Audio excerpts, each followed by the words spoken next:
Hi, welcome to another edition of what we are doing here today, this afternoon. We are in Peckham, and definitely we did at the launching ceremony of Abdul Gbla, where they do in declaration today, this afternoon in London. As we've been saying yesterday on the interview program, we they come and cover the events live and make sure say we get the best of what's in the happen now so this afternoon. As you can see me background, there are people already walking in, people are coming into the event, and I think it's going to be something very spectacular. For a young person of his character, trying to bring people together to support his dream. And his dream is to become a member of parliament for the Tonkolili district. Yesterday we accidentally begin call him Tonkolili Bobo, but I think say that Tonkolili Bobo tied to now something we possibly get for left now in background for make the know for say now Tonkolili boy. We don't get Footlocker Bobo, now we get Tonkolili Bobo. Definitely not there also right now, but he's definitely going to be walking into the venue anytime soon. So I just want to make una see what is happening right now. People are still working in and people are still finding their positions where they can sit. So we've been here for almost an hour now and we are waiting for the man himself to arrive. As we will say the other day, this is not a declaration, a fundraising declaration where it puts together so that if you're able to get people who come on board and support an agenda.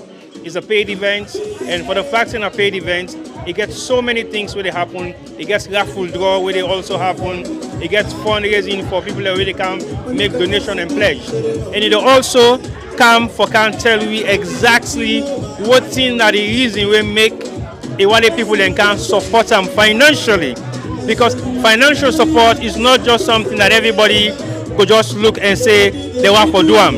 So at this particular point in time, everything is moving on, everybody's getting ready, and we see everybody they move around, they get their own position, they take their seats as the atmosphere they develop gradually for make they able to see exactly what's in the happen at the venue today. So once again, me and T-Boy of Stakeholder Media, and I believe say there's a lot happening here, and we're able to disclose to now the declaration of Abdul Gbla, where we now they call Tonkolili Bobo. I'm not going to say much because definitely everything is happening around me right now and we're not able to see for ourselves. So I'm going to be staying off camera maybe for another 2 or 5 minutes. Then I'll come back on camera as things unfold. So keep watching and thank you very much for staying with us. Don't go away. We get a couple of interviews that they put together. We have to talk to the man himself, talk to a few of his supporters them. We can also today for can grace this occasion where it will launch in final declaration to the people of the diaspora. Now diaspora man, and I believe say all diaspora man get the right for do so. So now that same right there where all diaspora man get for contest for any kind of position in Sierra Leone, that's why we're here. So once more, keep watching, don't go away, I'll be back soon. Over to you.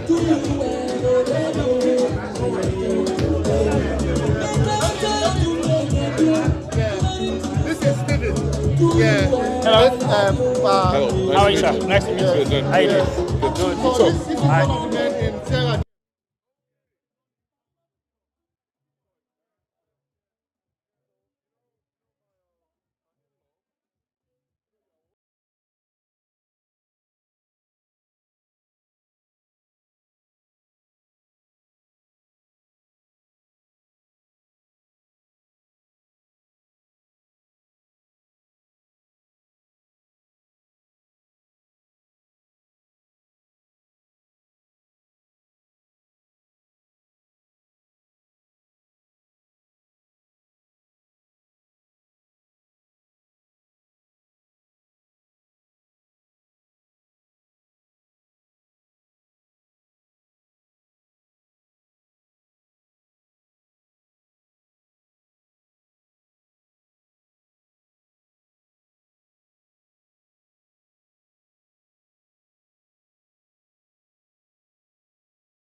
walk around and talk to people and waiting at this occasion today for can grace and with Abdul Gbla. My brother, Doc. Yes, thank you so much, Sarah J Media for what we see now, because we know say when our presence now also go carry this occasion to the whole wide world. Well, the reason why they are so not so just for that particular purpose, then, because we want to look at the dreams of every diaspora and make sure say we give diaspora and them the equal opportunity where they need to get in a salon when it comes to their declaration. So what's in that you take for this declaration today by Abdul Gbla? Well, for Abdul Gbla, is somebody where we know, is somebody where within the diaspora, Sierra Leone and diaspora community, is always a people's champion. He's always been there for people, and we believe say coming here to support Abdul Gbla. Now because we know say we will deliver, it do for the Sierra Leone community here as well as for people them back. Now some colleagues who say one go stand for, and I feel say with everything where they do, we guarantee say we go able to get something from Abdul Gbla. It go deliver for the people them. I mean, the diaspora don't get plenty bad name na salon in terms of politics. What's in your own take on that, especially where this time around the diaspora they look like for saying they mobilize themselves a lot more for me them go participate in politics in Freetown. Yes, I don't say. Unfortunately, people don't talk about the diaspora people them a lot. Unfortunately, the diaspora people them they don't get bad name because the fact is, but people them don't go genuine intention for them go help the people them. They get their own selfish motive them, but we get people that where we trust, and in Abdul Gbla, we don't start one of the people that way he go deliver and he not go put the diaspora in shame. I don't say Abdul Gbla is one of the people that will not go put diaspora to shame. But what do you think about the diaspora that we don't represent so far over the past couple of years on the two political parties that we don't gain momentum in Freetown, especially Young Party and APC and the current government SAPP? Well, I want let me salute people believe in the diaspora. We don't get representation in the previous governments, both in the APC and the SAPP, and it's because we believe in the people in there, we know the capability, and let them continue to get confidence in the diaspora people and say, we in the diaspora, we get the people at heart, and the same intention what we get for do good for people, and that intention we can go down the back again and go help people. So let them get confidence in the diaspora people, let them believe in the diaspora people, and anybody who puts before say, one or the diaspora for represent people, let them support that person. And also, you're not just only there so for the fact say you believe in the diaspora. What's not some of the confidence we go out for installing people that will come up from Tonkolili on behalf of Tonkolili, but I new name that enough from yesterday. When people in Tonkolili, I want to believe say this man know they can declare for today for intention as member of parliament under the flagship of the APC. I want to believe say this man so na own pikin, na a grassroots man, na somebody where in Papa don't do a lot for the community. He don't get a good track record, and himself he don't go up for let he take what Papa don't do and for can deliver for let go do more than even what Papa don't do for the people. So people in Atakolili, they will get confidence, they will believe, and then they will all come and support this young man Abdul Gbla. What do you think about the new system of electoral stuff where they get now when at the PR system? How would that change the dynamics in politics in Sierra Leone? Well, it's still an issue, whether a contentious issue, and we hope say the members of parliament they go do the right thing and let them follow the due process and ensure that the constitution is followed to the letter, and then whatever system of government we want to use, let it be to the advantage of the people, and let the people and get it and say, let the people and get what they want and the post what they want for let lead them. Thank you very much, Doc.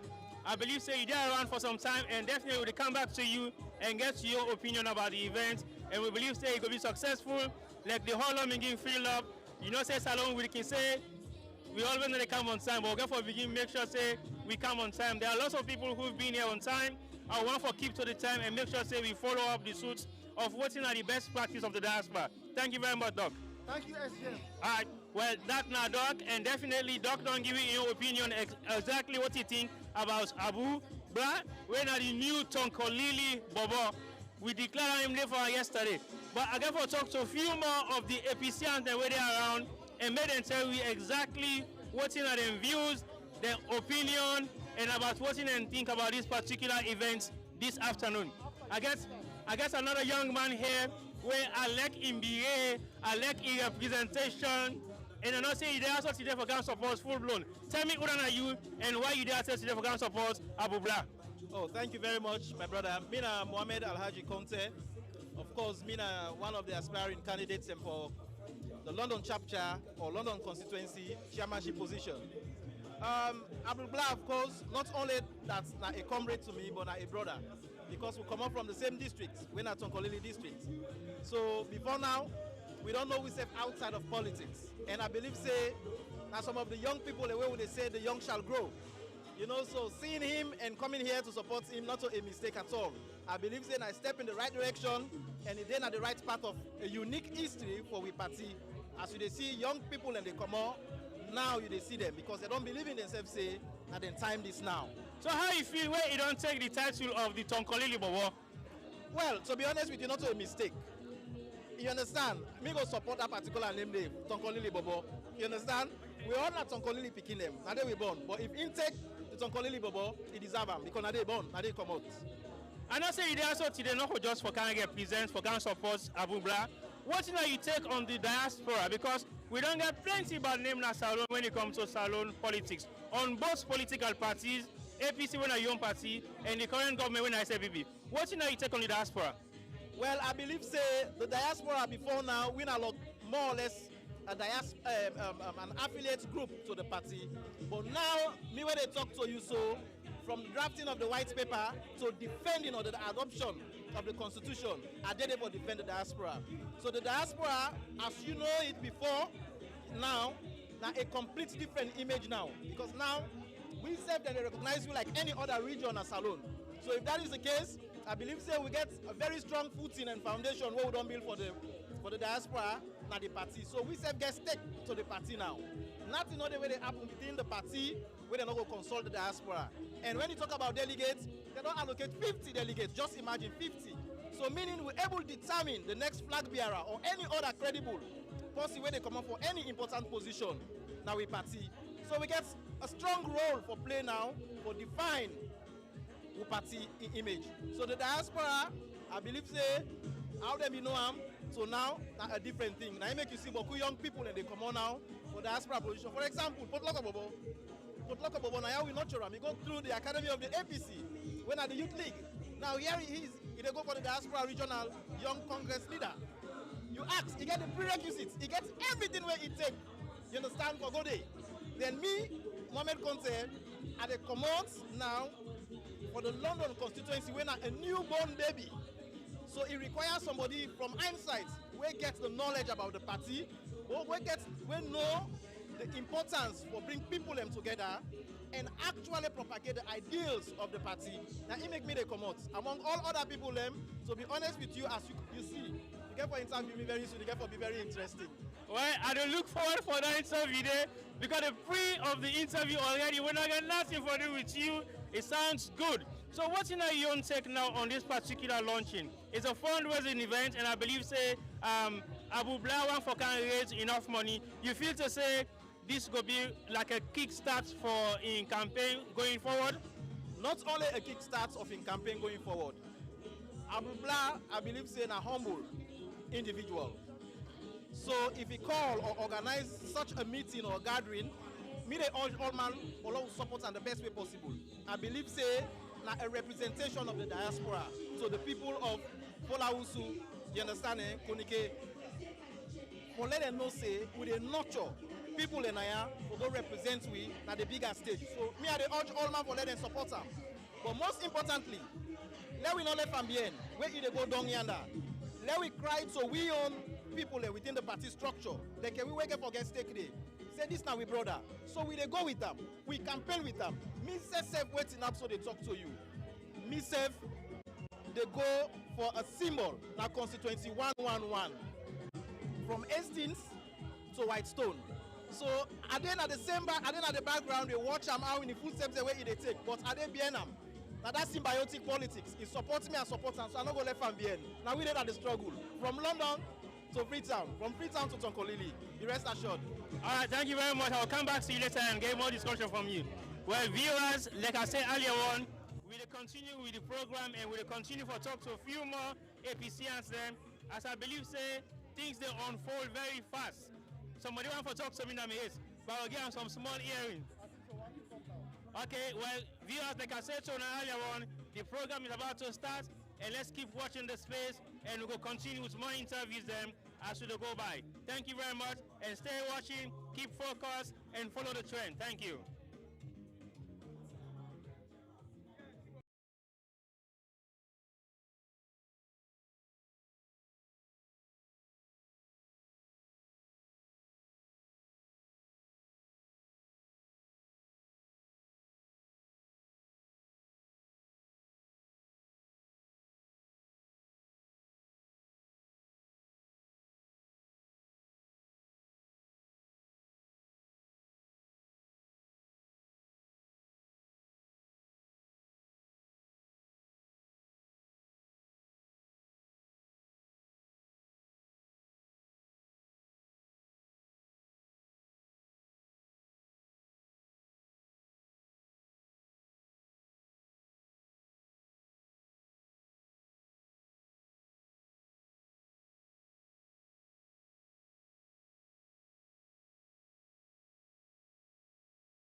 Okay. Please lend me your ears, ladies and gentlemen.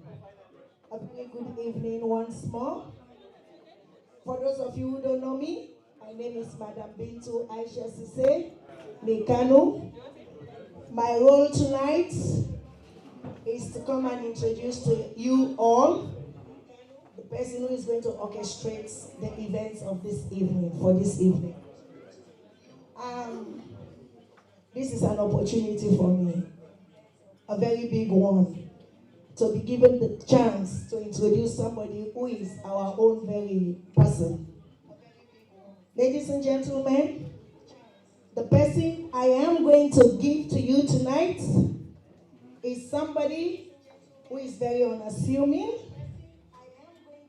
a community activist, and if you look around, you see the color I am in. That's red. And the majority of us here today are in red.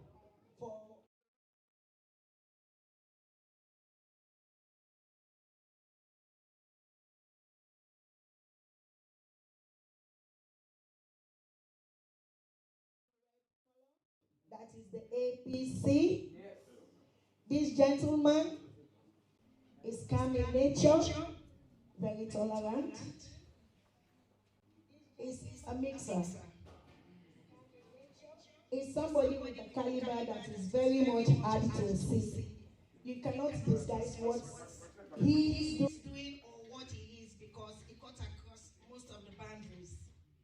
This gentleman is currently the chairperson for a big organization here in the UK called Mabohide, and that's the Limba Association. For those of you who know him very well, you already know the name I'm going to call. But I don't want to bore you much because we're already running behind time.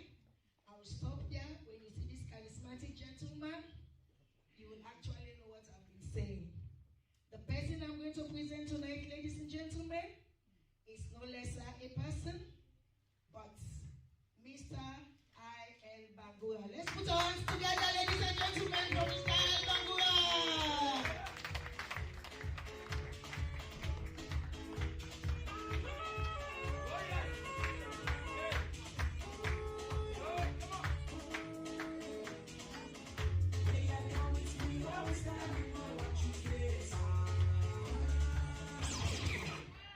Thank you, Mr. Didi. Thank you, Sister Esatu, for those very welcoming words. Thank you very much. Good evening once again, ladies and gentlemen, and on behalf of we, the organizers of this event, I want to thank you, and I want to also apologize unreservedly for the late start.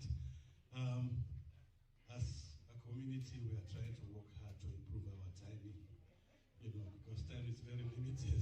We will try, please. Tonight's program, the ceremonial part of it is very short, and we're going to keep it short and simple.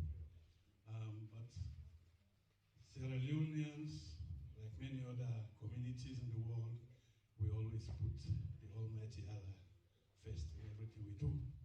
We always put God first. So at this juncture, I would like to call on certain individuals who will come and lead us in the Christian and Islamic faith, respectively. To lead us in prayers in the Christian faith, we have a very honorable gentleman who I will be reintroducing in the future of the program. But for this time, he's going to lead us in Christian prayer. Ladies and gentlemen, please join me in welcoming our brother, Dr. Fula.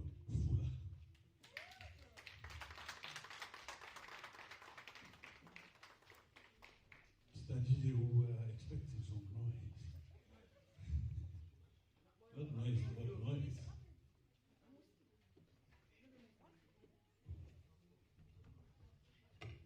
Thank you very much, Mr. Bangura. Ladies and gentlemen, my brothers and sisters, good evening. Tonight is a solemn night. Tonight is a night of recognition. It's a night of thanking God for what He has done for us. And can we listen, please? We're praying here is very vital. So we are calling on God omniscient, the omnipotent, and the omnipresent. We call on His presence here today to be with us in these deliberations, to guide us, direct us, and protect us. We believe that with His presence, this meeting will go successfully. We ask that, as He said in Matthew 33, verse 6, seek ye first the kingdom of God, and all these things will be given unto thee. We are asking for peace. We crave for peace here today, that as we come peacefully, we go back peacefully with grace, as He said in John 14, verse 27, say, peace I leave with you, and my peace I give to you. I do not give to you as the world gives. May your heart not be troubled, and do not be afraid. We ask God for strength, and we ask Him for His grace and blessing. As He said, as I live with Jesus Christ, and I can do everything through Christ who gives me strength. May God give us strength, blessings, peace, and grace, so that we all will be successful in our endeavors, but in particular, we also be helpful to our brother, who is Abdul Gbla, who is our potential or presumptive parliamentary candidate.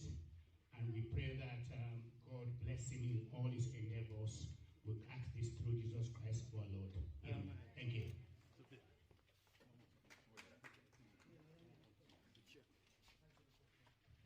Thank you very much, Brother Dr. Fuller. A round of applause for you, please. And this prayer will be followed immediately by our brothers to lead us in prayer in Islamic faith. And they are in the person of Sheikh Abdul Kamara and Sheikh Kume. Ladies and gentlemen, please, let's give them a round of applause. Thank you very much.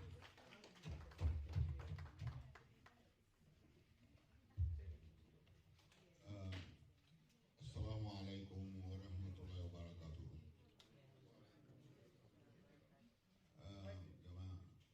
Let God bless you all. We always pray when we anything like this. We pray for God, make bring peace between, inshallah. We pray our way to do now.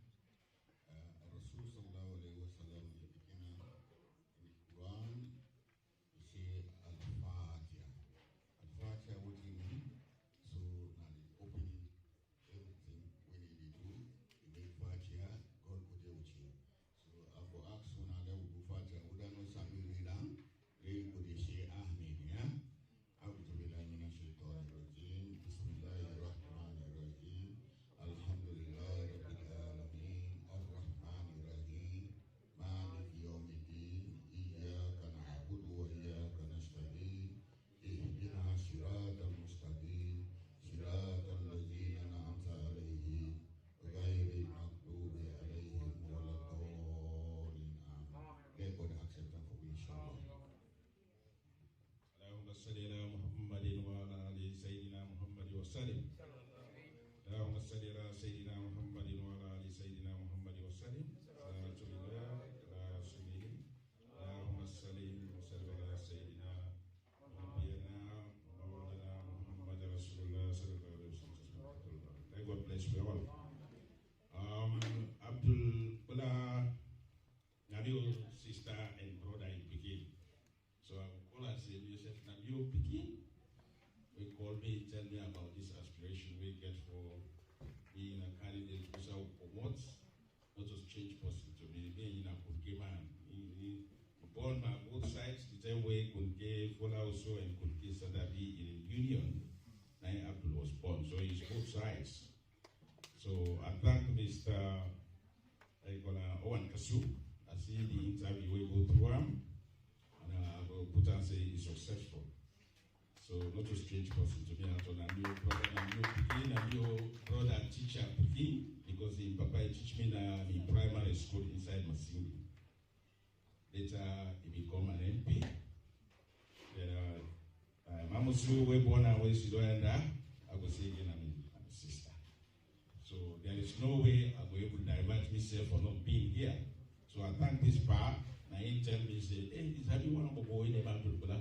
I say, hey, they get one meeting today, they come. I say, hey, that's what we tell me. I say, I forget. But no, so like the cow council. So if you get this big heart for them, it be like how you want for be. This they put me on place in Panase, let God help them. Now we don't actually I say, I'm going to do. He said, yes, I'll go. So, yeah, make sure you tie your belt very strongly. I say, I did the way you in the fight. You know, get bicycles when they go inside bushes, the road. You walk around for try and see what I want. And indeed, God will help at that time. With all in poverty, he succeed to become an MP. So today, if you say one can brush that road, they like God help you. So if all there, for that we come back to although we all know the APC itself now a long road for them for them to succeed. It succeed this election when it comes.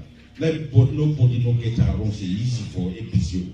It not go easy for Abdul, it not go easy for APC itself for let's succeed because without the challenge that the leader and he will really fight in best for them not come out by that chair. If we say once he does it, we now not make sure we do what is necessary for them we able to succeed for putting another power. Otherwise, we will just be again for the next 5 years. We don't want that, I know. But it's a politics. You don't know. So inshallah, let God bless APC, let able to succeed. So, A'udhu billahi minash shaitani rajim. Bismillahirrahmanirrahim. Allahu la ilaha illa huwa al-hayyul qayyum. لا تأخذه سنة ولا نوم له ما في السماوات وما في الأرض من ذا الذي يشفعون إلا بإذنه يعلم ما بين أيديهم وما خلفهم ولا يحيطون بشيء من علمه إلا بما شاء وسع كرسيه السماوات والأرض ولا يؤوده حفظهما وهو العلي العظيم آمن الرسول بما أنزل إليه من ربه والمؤمنين قولوا آمنا بالله وملائكته وكتبه ورسوله لا نفرق بين أحد من رسوله وقالوا سمعنا وأطعنا غفرانك ربنا وإليك المصير لا يكلف الله نفسا إلا وسعها ما كسبت وعليها ما اكتسبت ربنا لا تؤاخذنا إذا نسينا وأخطأنا ربنا لا تحمل علينا إصرا وما حملته على الذين من قبلنا ربنا لا تحملنا ما لا طاقة لنا به واعف عنا واغفر لنا وارحمنا انت مولانا وانصرنا على القوم الكافرين ربنا آتنا في الدنيا حسنه وفي الاخره حسنه وقنا عذاب القبر وقنا عذاب الصراط وقنا عذاب النار اللهم صل على سيدنا محمد وعلى ال محمد وسلم صلى الله عليه وسلم. So at last we go to Fatiha again. Let God bless this gathering. Let God put power. Now Abdul voice any side he talk. Let people just go, hey! Able to vote for an Kunike. A'udhu billahi minash shaitani rajim. Bismillahir rahmanir rahim. Alhamdulillahi rabbil alamin. Rahmanir rahim. Maliki yawmiddin. Iyyaka na'budu wa iyyaka nasta'in. Ihdinas siratal mustaqim. Siratal ladzina an'amta alaihim ghairil maghdubi alaihim waladdallin. Amen. Thank you very much, sir. A round of applause, please, ladies and gentlemen. Thank you. Thank you, our brothers. Thank you for those wonderful prayers. They would accept.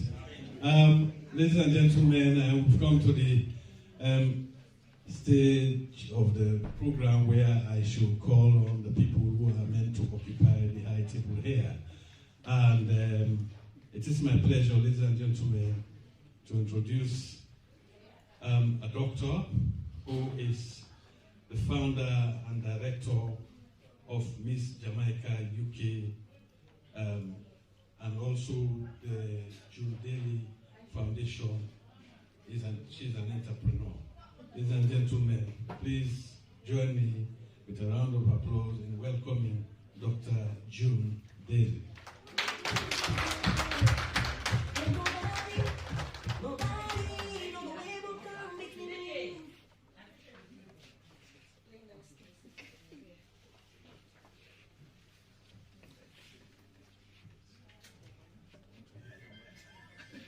Good afternoon, everyone. You got me by surprise. I just wanted to thank my friend Cheryl to invite me to this lovely event this afternoon. And I don't know much about it, but I know it's running for politics or something. So I just want to wish him all the best. and you people are beautiful. So enjoy yourself. Thank you very much. Thank you. A round of applause, please. Of course, we're not going to enjoy without your presence. Yeah, we feel honored by your presence here. Next on the list, ladies and gentlemen, is Mr. George Ruddock, who is a journalist and editing director of the weekly, you know what? Are you here? The weekly Gleaner. All right. Ladies and gentlemen, a round of applause, please. Welcome, sir. Welcome.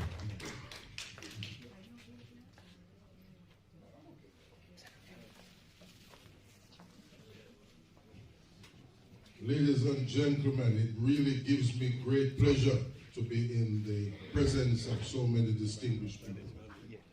I'm from Jamaica, and I publish a newspaper here called the Weekly Gleaner newspaper. It's been around for over 70 years. And we are going to be able to cover this event, because I think we mustn't just look at ourselves in the diaspora as only the Caribbean, but also African Caribbean. So we are going to be covering this and let the world know about Sierra Leone. Thank you. Thank you very much.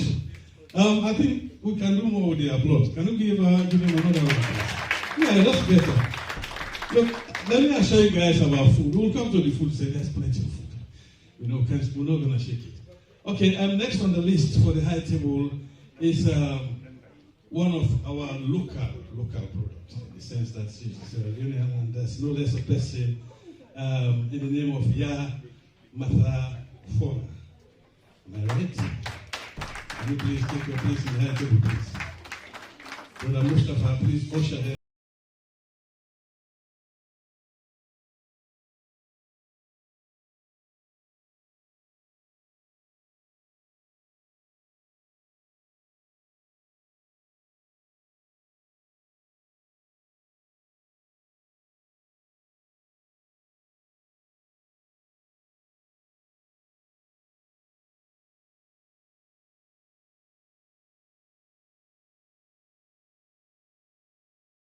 Okay, and the next person I'm going to introduce to you, ladies and gentlemen, this is going to be his second coming, and maybe his final coming for this evening's program. He's a gentleman, a family man, well-respected, highly educated, a philanthropist, one of the chairman of the APC UK and Ireland. Him and I have worked in several capacities, in different levels. We owe each other so much admiration and respect. Ladies and gentlemen, please join me in welcoming our brother once again, Dr. Keynote Fuller. Professor.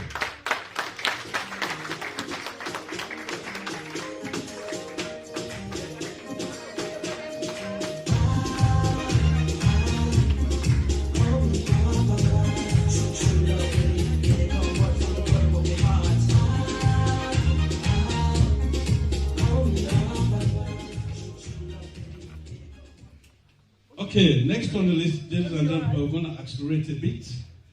This time it's in the person of Dr. Ahmed Dinke. Are you around, please? Ahmed Dinke. Sorry. Wow.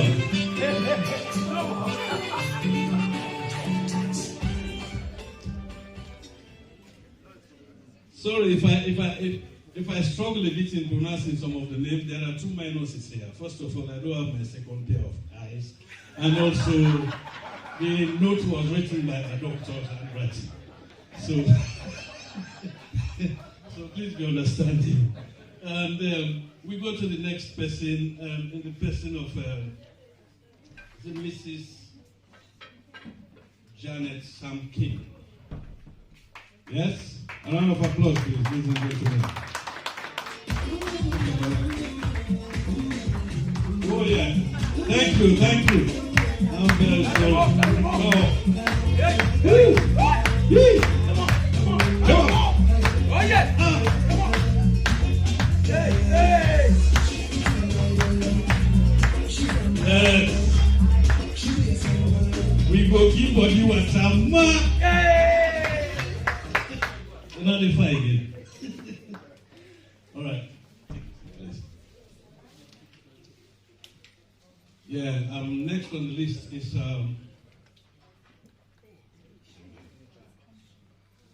yes, another very, very dynamic individual in our midst here is maybe young by age, but old in disposition, very experienced, because like our people say, if you know how to wash your hands, you will eat with the elderly.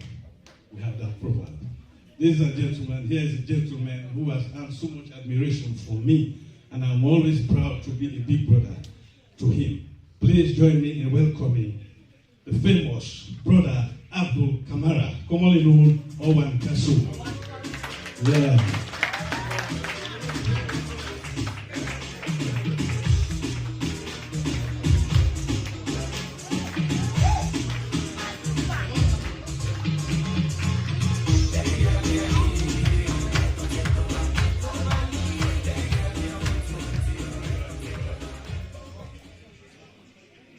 Okay. Ladies and gentlemen, we are also expecting the presence of our former honorable Simon Hughes. So we are going to start, but hopefully he will join us later on. In the absence of that, I also want to, at this stage, welcome another young and dynamic Sierra Leonean gentleman. He is a homegrown, born and bred, and who is among some of us who have been blessed with the opportunity of migrating to this country. Very focused, know why they came here. He's worked so hard and managed to settle himself at a high level in this society. He's a happily married man, but tonight it's not about his family, it's about he himself. He's a complete medical doctor whom we all should be proud of. Ladies and gentlemen, please join me as I welcome our younger brother, Dr. Mohammed Sisi.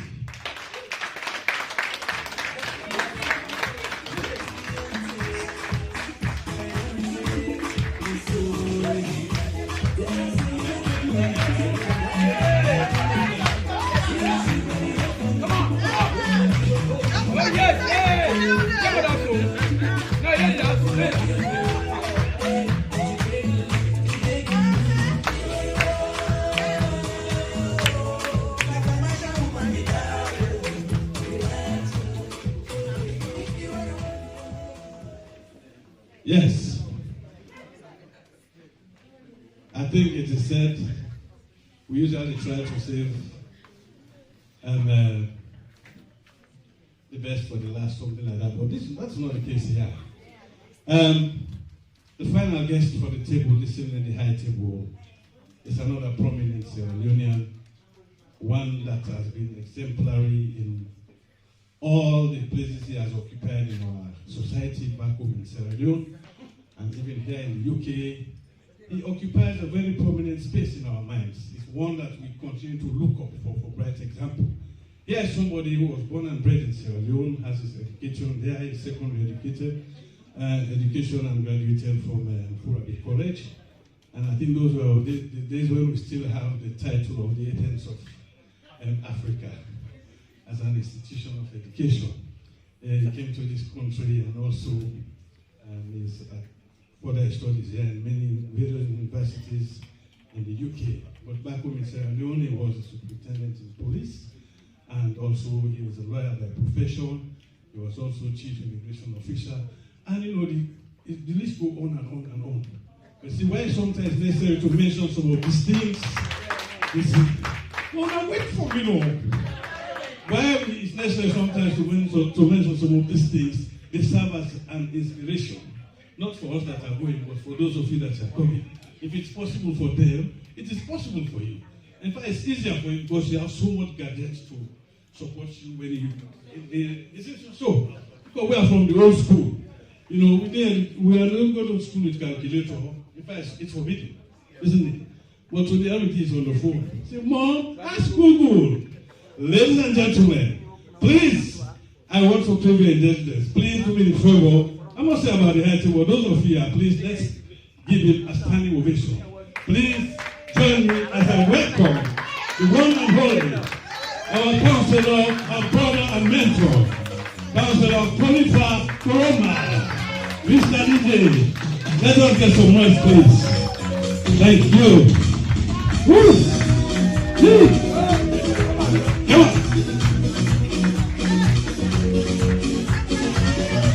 Oh yes. Aha.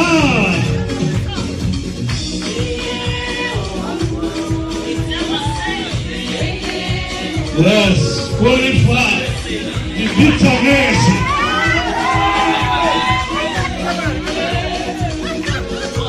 Oh yeah.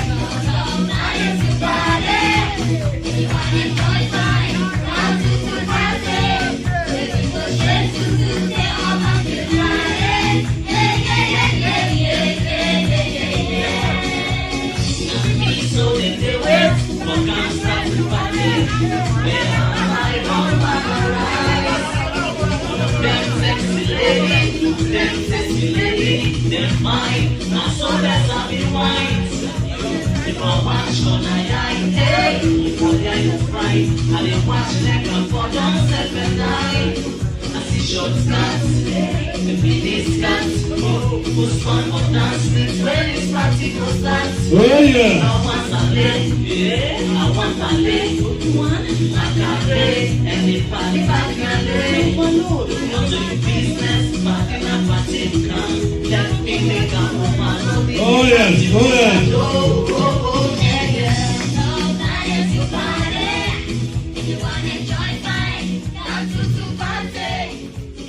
Thank you, thank you, thank you, thank you.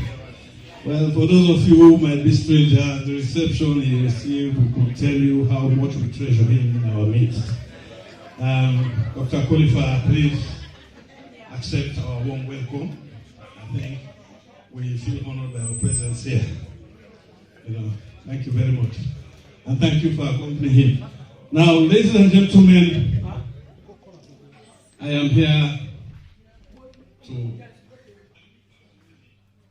complete the stage of the show, that is to introduce the man himself. The man for whom we are gathered here. Here is another true Sierra Leonean, born at the northern part of Sierra Leone, in the Maburka environs in Tokolili district. And his father is now deceased. His father used to be a serving member of the mighty All People's Congress political party in Sierra Leone, active member. And his mother has also served our society in the health sector. And she's done very, very well there. And this man has been showing interest in politics, learning from what he saw his father doing. And I think his ambition was formalized just before the 2018 elections. According to him, when he and his dad had a chat about his intentions in politics. And that was when he received the blessing of his father to say, well, indeed, you have to continue my legacy. Over here in the UK, he's done a lot for himself, for his family. He is a family man. His children, wife, and mother are all here in the UK. Well, he's been shuttling between the two continents because he also engaged in businesses over back home in Sierra Leone. And he got his membership into the APC as an honorary executive card holder. So he's more in the register of the parent body. But over here too, he's got acquaintances, among which you can see the people of the high table here. They are all very, very close to him, as well as me myself. So, ladies and gentlemen, there's not much I can say about this man all I can say to you, I interviewed him prior to this evening, and I can somehow figure out his vision. You see, Africa has had enough. It's about time we take on responsibility to take ourselves to the future. If we can't get there, our children will get there. If they don't, their children will get there. But what we want now to identify the direction in which things should go. It's about time. Because someone who is, what I will say, misruling you, is not going to tell you that I will set you free. Freedom don't come into place. You have to earn it. And like Shakespeare said, it's in the hands of every man to cancel his own captivity. So your captor will never set you free. You have to free yourself. And the only way Africa can do it effectively is to think and go towards the right direction. Some of us came here, we learned what is bad and what is good about this society, so we know what we'll take back home. And this gentleman is from that category of people. Having talked to him, I can see that he's one of those who we can count on to change the narrative that has held us back for so many decades in Africa. And this is what I want to put as an appeal to all aspiring politicians here. It's not about the material wealth, it's about the legacy, the contribution you make to improve the life of society. That is what matters. Because even if you have 10 houses, you can only sleep in one house. In that house, in one room. In that room, in one bed. In that bed, in one side. So you only need so little. You understand? When you die, the grave is not in the side of your bed. Because you can't afford to buy that much space. So I hope you can learn from this thing. Now, ladies and gentlemen, I think the entourage is ready. Mr. DJ, you ready? Yes, so we set off. Please, once again, let's be upstanding and welcome our man of the moment, Brother Abdul Gbla. Yes. Yeah.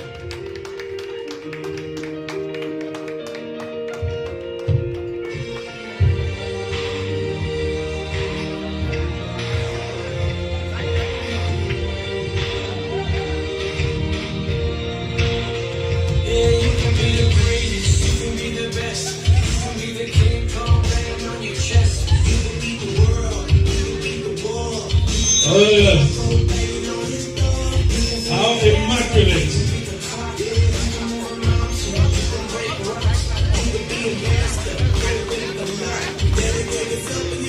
Oh yes.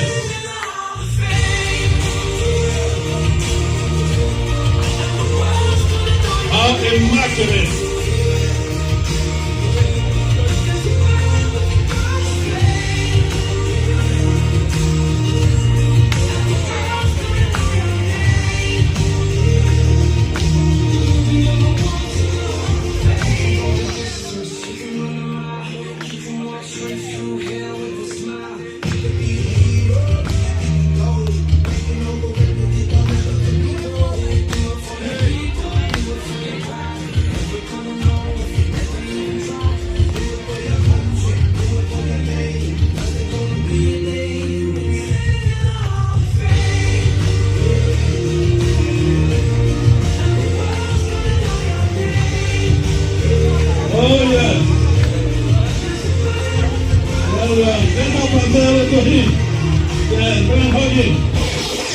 Yeah, well done. Okay. I want to have it. Correct.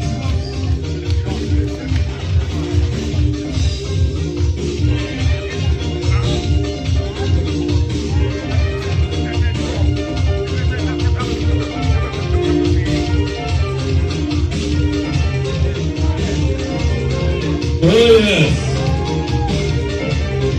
Well done, well done. And it's beautiful, ladies and gentlemen, yes.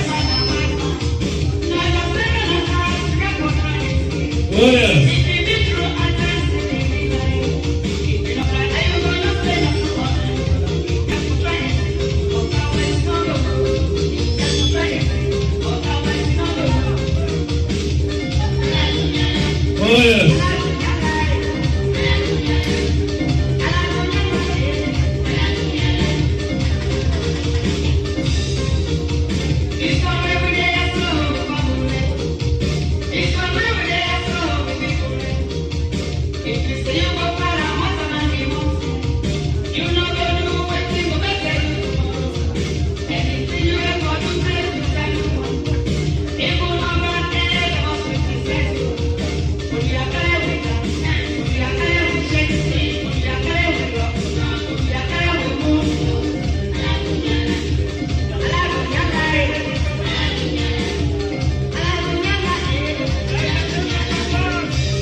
Well done, well done.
Now this epitomizes humility.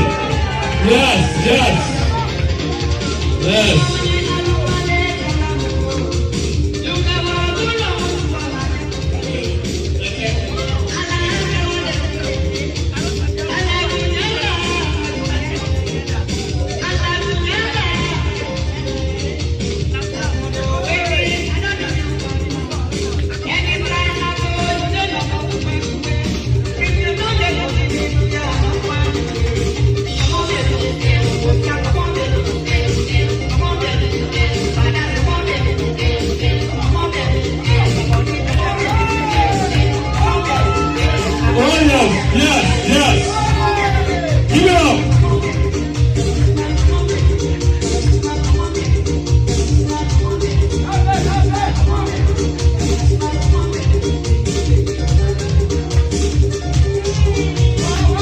Thank you. Yes, Abdul, well done. Yes.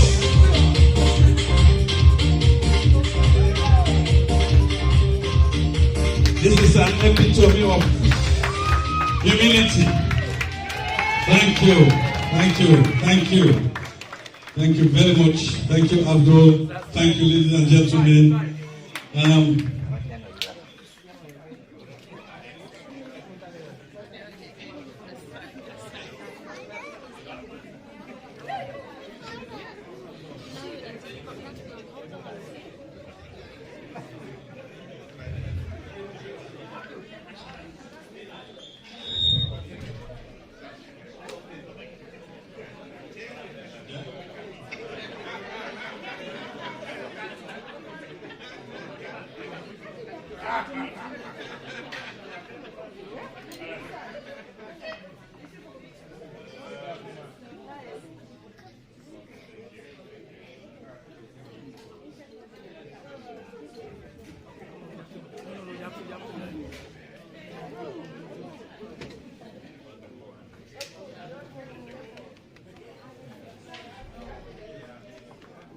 Congratulations, sir. Yeah, you.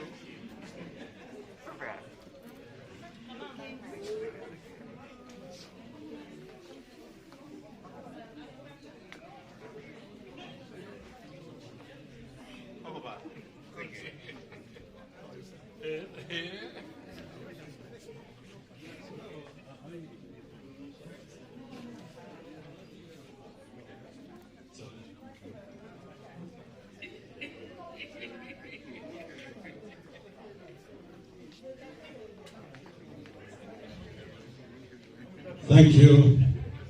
Thank you, Mr. DJ.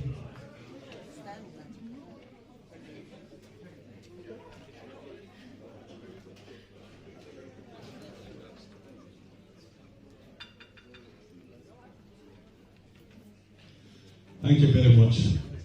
Thank you for those that accompanied him into the entrance to come to the hall. I think I haven't seen this type of entrance for a while.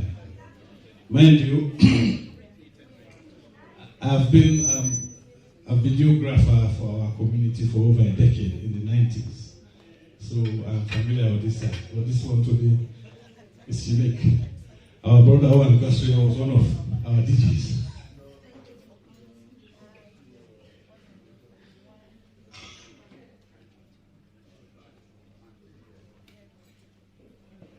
So, Abdul, thank you very much. Thank you. I saw you struggling with emotions there, but it's natural. It shows that it's coming from the heart. Be strong, and God will see you through. I want to thank you once again, ladies and gentlemen. Permit me at this stage, not quite digressing, but also I just want us to formally do things the way they should be done. For those of us who are Sierra Leoneans, ladies and gentlemen, for those of us who are Sierra Leoneans, I want us to be upstanding and give our guests here who are non-Sierra Leoneans. Let's give them a round of applause and for welcoming them in our midst. Yes, please. It is great. Yes. Thank you. So on behalf of the guests, I want to thank you very much. I want to welcome you. Please feel at home. Please. I mean, it's a great pleasure for me to meet you today. Hopefully we'll meet in the future.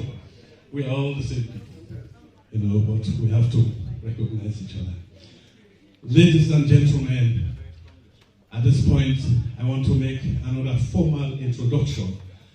I want us to recognize the presence of the biological mother of Abdul himself, and I think it deserves a place in the high table. Ladies and gentlemen, again, let's be upstanding and give her a big round of applause. Yes. Mr. Julian, thank you very much for this very appropriate tune. Yes, the best. Oh yes. Oh yes. You, it's so far away, you're so far for me. Come on.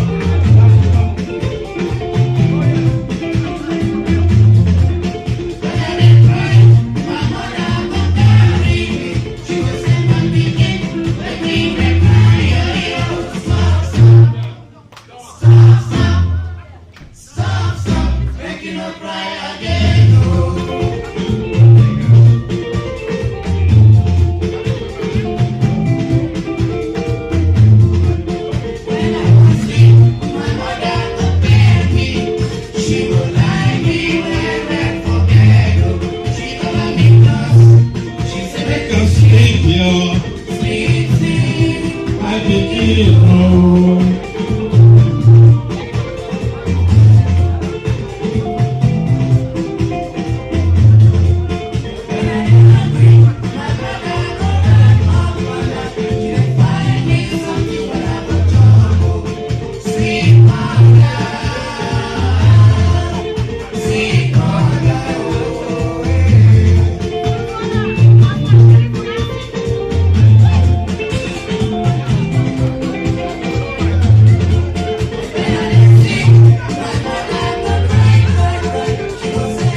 Thank you very much.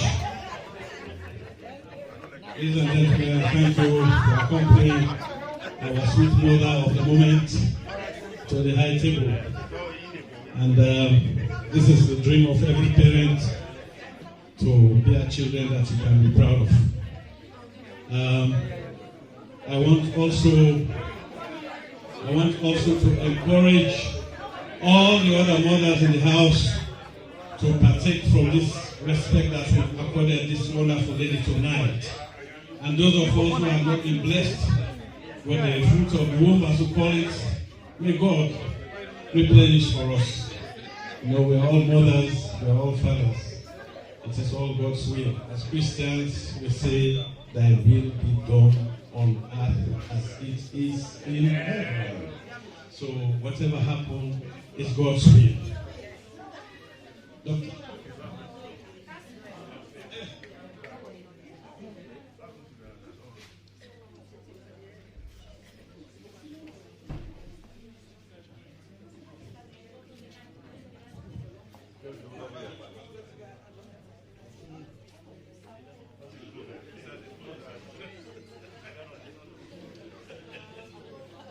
Ladies and gentlemen, I want to recognize the presence of our brother here. He doesn't like this, but I'm going to embarrass him. You see, you work hard in life and you want to go unnoticed. It's not possible. Isn't it? The two doesn't match. Anyway, I will see that I will stop us. Please feel at home. Thank you very much. Ladies and gentlemen, doctors is here. A round of applause for you, please. Thank you. Now, they feel better now. For 1 minute. Okay, so back to the program. I want to thank you all for bringing us this far. And at this stage, it's my duty to point out and to outline some house rules. Those are the exits. Outside those doors on the left are the toilets. And here's another exit. We'll pray that we don't need any emergency evacuation. I think God will see us through with all the prayers we've said this evening. And I want to thank you and pray that all of us, God bless us, will travel in masses to our respective homes and beyond. And we also pray that 2023 be a better year than 2022 for all of us. We all pray that God continue to look after us.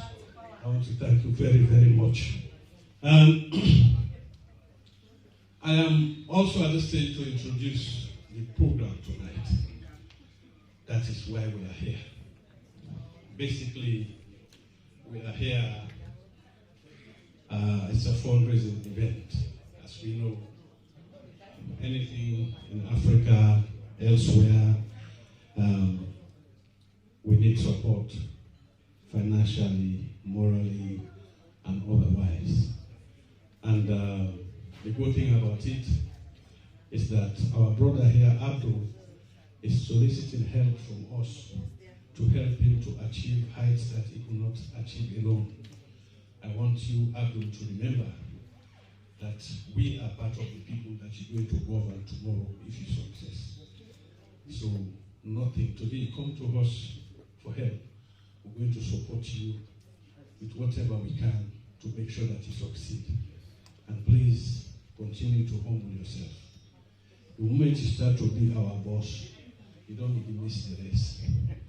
To pack in the Chicano. You know? Yeah, there is it. Because I will dilute it for you.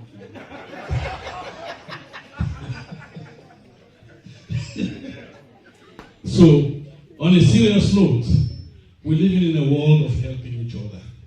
The world has become something else, to the extent that some of us feel that we are overstayed. Isn't that so? Things are so different these days. Long ago, it is people that lie. Now it's institutions that lie. Isn't it so? You go to the supermarket, you buy a big box of soap, the soap is just halfway inside. So it's for us to learn. But we have to look after ourselves. So ladies and gentlemen, it's about supporting this gentleman. This gentleman, as I've said earlier on, we have a common vision, because we have to look at the past, the present, and see what is wrong, and try to question, why should we be so wrong? Why should we be so far behind? What can we do to remedy the situation? Because to every problem, there are three things: the cause, the cure, and the prevention. And Abdul and we chatted over time and used those conversations to study what is actually coming to do. And I can see that he has a futuristic vision. That is where we should be, that of self-independence. And him and I share a similar background. People like us are just a big blessing to our communities, like many of these people here, as you can see. So that also comes with the responsibility to go back and open their minds, open their eyes, give them the morale they need, not to give up.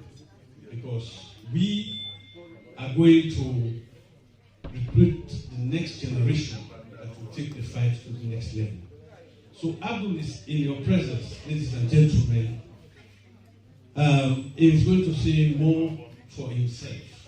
But the long and short of this program tonight is about how we can support him to achieve his political dream.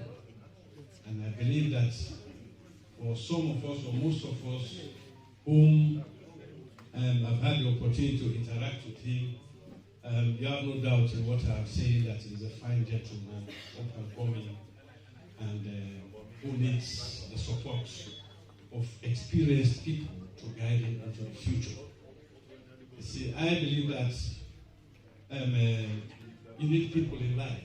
They said if money is all we have, then you are still poor. It's not about money, it's about people, it's about relationship. And that is what we are trying to get for Abdul tonight. He's very exposed in the UK here. There are many people who know him and love him. He's a very humble young man, you know, and I don't think his humility was inspired by his political aspiration, no, but that's just the way he was born and raised. And he can't depart from that, you know. So I want to appeal to all of you, ladies and gentlemen, to be as generous as you can to give him the support that you can best give him. And of course, without detriment to yourself and your connections. I forgot to mention about the food. The food, I can only say, is cross-continental menu, because the menu is so long. I already got Abdul Gbla, Kunike, Fulawoso, and the rest of it. But it's cross-continental. So, and when you get to that stage, it's bad.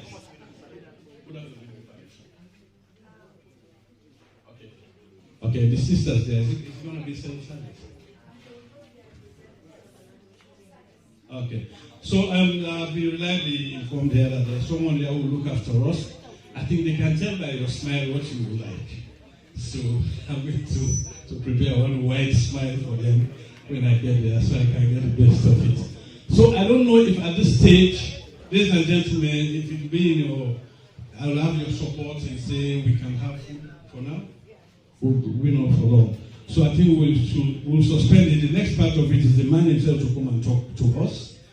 And after we've had food. Okay, I think the sister wants to say something. Of course, food is free, not for you, the patrons. You're being looked after. For the others, drinks are on sale. We've got Baileys, you name it.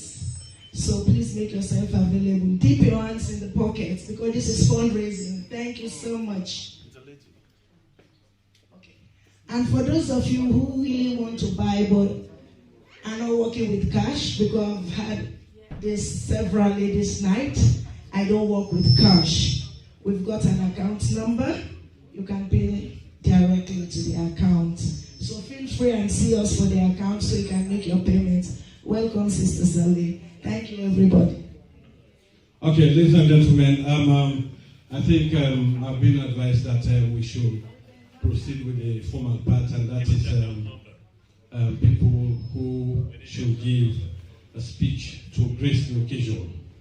And in that regard, please bear with me, and I will now invite our first speaker, and I will nominate him as Dr. Fuller. Please give him a round of applause. We need to feel comfortable. Thank you. Thank you so much, Mr. Belur.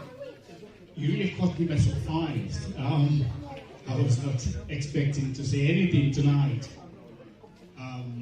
But my brothers and sisters, I'm privileged, I'm honored to stand here tonight to say a few words in relation to our brother, or potential presumptive parliamentary candidate in Tankolele.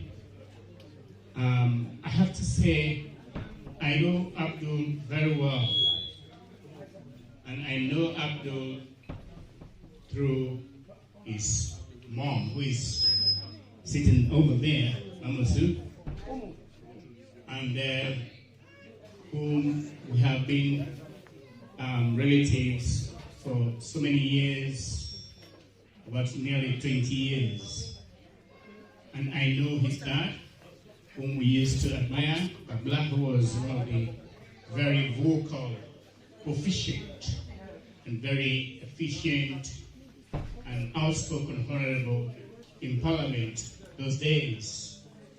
And I'm not surprised that Abdul is taking over, that mantle, is succeeding, preserving that legacy. I also know Abdul as a very young, capable, matured, philanthropic, more importantly, somebody who is a community developer. His interpersonal skills and relationship with people cannot be overemphasized. He is very respectful. And I remember, to borrow from the chairman's words, that if you go to Parliament tomorrow, and I believe by God's grace you will, we pray that you're going there to represent people, to articulate your views for your constituency, regardless of the fact that it's going to be a pure system, proportional representation. But you'll be representing your constituency, your people. So the object of being a member of Parliament is to articulate on their behalf, is to promote the people, to help the poor. I'm a very vocal, outspoken about MPs who do not perform in Sierra Leone. I don't hide it. Everybody knows that. I don't hide it. And I lambast them in social media. Because most people, they go to Parliament not to serve, it's for their own selfish interest. It's for their own selfish needs. And if you notice, myself here and Dr. Khalifa, my brother, we are heading organizations to serve people. We're not making any profit. It's not about Fuller being the chairman of Like Minds like Katie to profit. It's there to serve, or Mr. Khalifa leading the group to profit. It's about serving people. So this goes to you, young man. Go there to serve, and not just for your interest. If you serve the people and do what they want and do what it is deserved for them to get, trust me, you'll be there for decades just like you did. But we have to stop. We have to stop this elf. I'm sorry I'm taking this long, but I have to say it. In the APC party, we need unity. We need to come together and stop being self. The self is too much in us. And the recent judgment that was passed yesterday, which is colossal, which is a dismal failure on the part of the members of Parliament, and I have to say that. Most of them, I'm a lawyer, and I know what I'm talking about.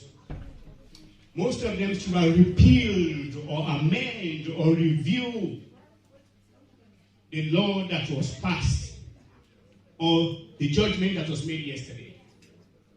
It was long outstanding. Same way, they should have done the same thing by amending it to same system.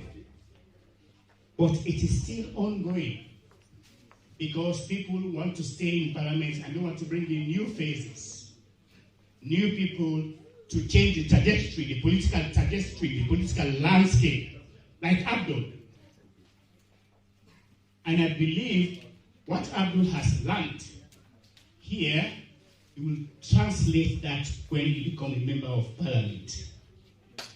And I pray, and I'm talking not as for APC members, it's for APC, SLPP, everybody, because Salon Nawiyo. Salon is for everybody. We have to change the issue of regionalism, sectionalism, tribalism, all the isms and isms you can think about. You have to change that now. And this is the time. You are the epitome. You are the epitome of change, regardless which party you come from.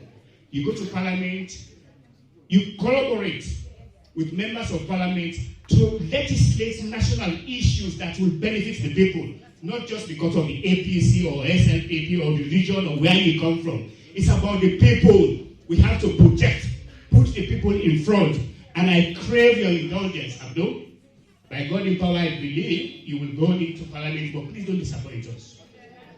Please, we ask that you don't disappoint us. Don't look for the praise singers, for the money. Go there to serve. And I believe, with God's grace, you'll be successful. Thank you, Mr. Chairman. God bless you. Thank you very much, Brother Professor Bernard Folk. Of course, we expect no less. Thank you very much. Ladies and gentlemen, our next speaker is going to be our brother again, another comrade. But just before that, I want us to recognize the presence of certain individuals who are serving the party here in the UK. And the first person, you can just stand up and wave your hand. It's our April. I don't believe in outgoing, because until the new one comes, it's still the person, isn't it? It's our current Secretary General, Brother Simeon Bagura. Thank you very much. He's worked so hard to keep us going, and he's doing a good job. We hope that your successor,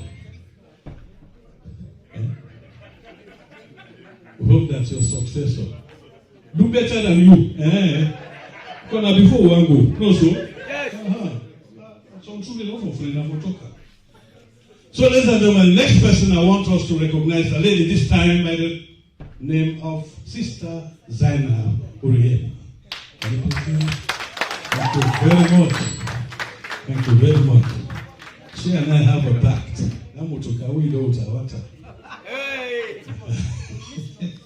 She has a beautiful car. I love it. Is it still white? 91. Yeah. So, ladies and gentlemen, our next speaker this time round, yes, we have another outstanding lady who has been very instrumental in making sure this program is as successful as it is. And she's also a very social media activist. She runs a small mini restaurant, although I can only see it in my phone. I've never tasted the food, but I will take courage.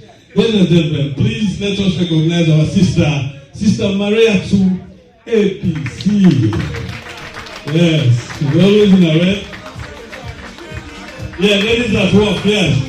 But Mr. Bill, yeah, put your gift on me over. This Saturday, put on today. Wait here.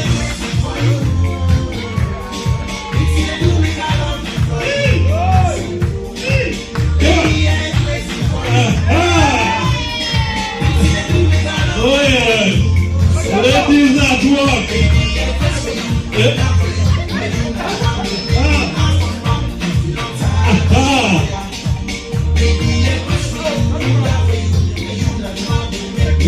thank you, Mr. DJ.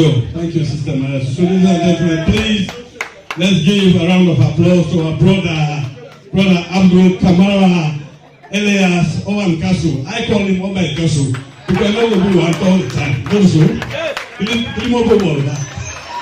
Oba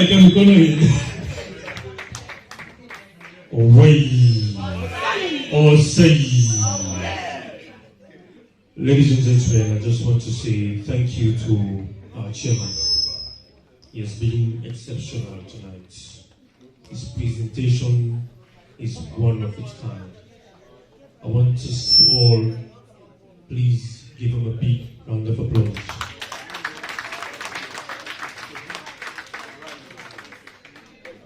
A, B,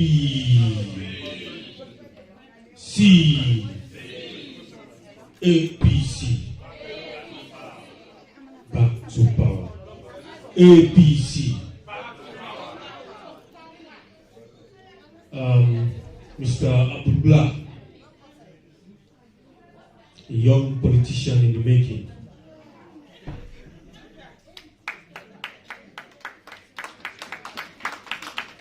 When I look at you, when I talk to you, I remember about 12 years ago, myself and 10 of the people aspired to represent our people in Parliament. That was about 12 years ago. We made a declaration. We invited the entire UK and I. The hall was packed. Friends, families, supporters, fans. Everyone came, they supported us. Just like today, people are gathered here for you, to support you, to represent. Some of us did not succeed. Some of us succeeded. But trust me, I have aspired twice, and I am still aspiring. I did not get what I aspired for, but I was winning. I was winning every single day because I build relationship with people. And that is politics. Your sense of humor, your approach with people makes you a winner. It's not to get the symbol to go out there and do whatever. But you are already winning. We saw that today, that a leader in the making is right here with us. Back then, people used to say, oh, Owan Kasu, you know, above force, with force. You know, we have that mentality in our country, in Africa. People see a young man aspiring. He's been through rigorous academic disciplines and achieved something, and now wants to go out there and explore. And some elderly person will tell you, you are too young, go and wait. Why? So I want to encourage everyone to please allow this young man to explore his aspiration. He has a lot of potential in him. He has a very good character. By the time he finishes his first term, second term, he would have groomed thousands of young politicians for our country. So let us allow him the space for him to aspire and succeed. That's the reason why we're here. We want to give you our blessing. That Allah guides you into your appreciation, into your aspiration. We're all here to support you. And where you're going, what you're aspiring for, is not easy. Politics in Africa is something completely different from what we're seeing in the West. But you follow his footsteps of your father. Your father has left legacy in that vision, and you are taking up his footsteps, and I wish you nothing but good luck. Thank you very much, ladies and gentlemen.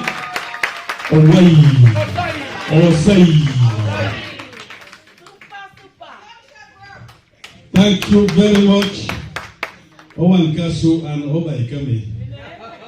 Yes. I don't get one money. Thank you very much. That was a wonderful speech. And I like the part you said that you see the young people have to see their representation in the next dispensation so they can feel encouraged. You see, to me, I look at politics these days as policing. You see, if you say you're not going to report a crime because you're not a policeman, by the time a policeman sees that criminal, the society will have suffered so much.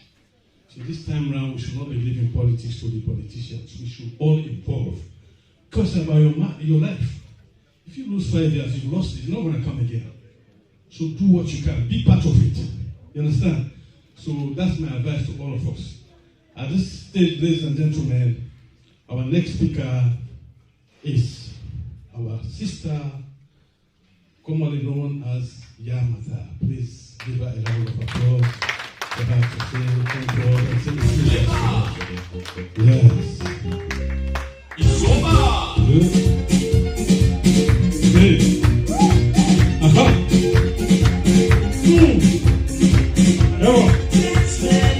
Yes, yes.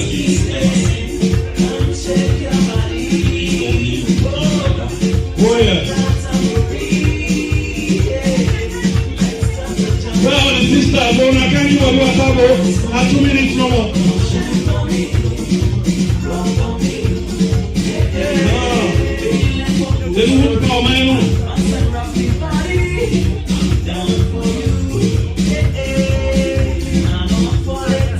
Oh, yeah.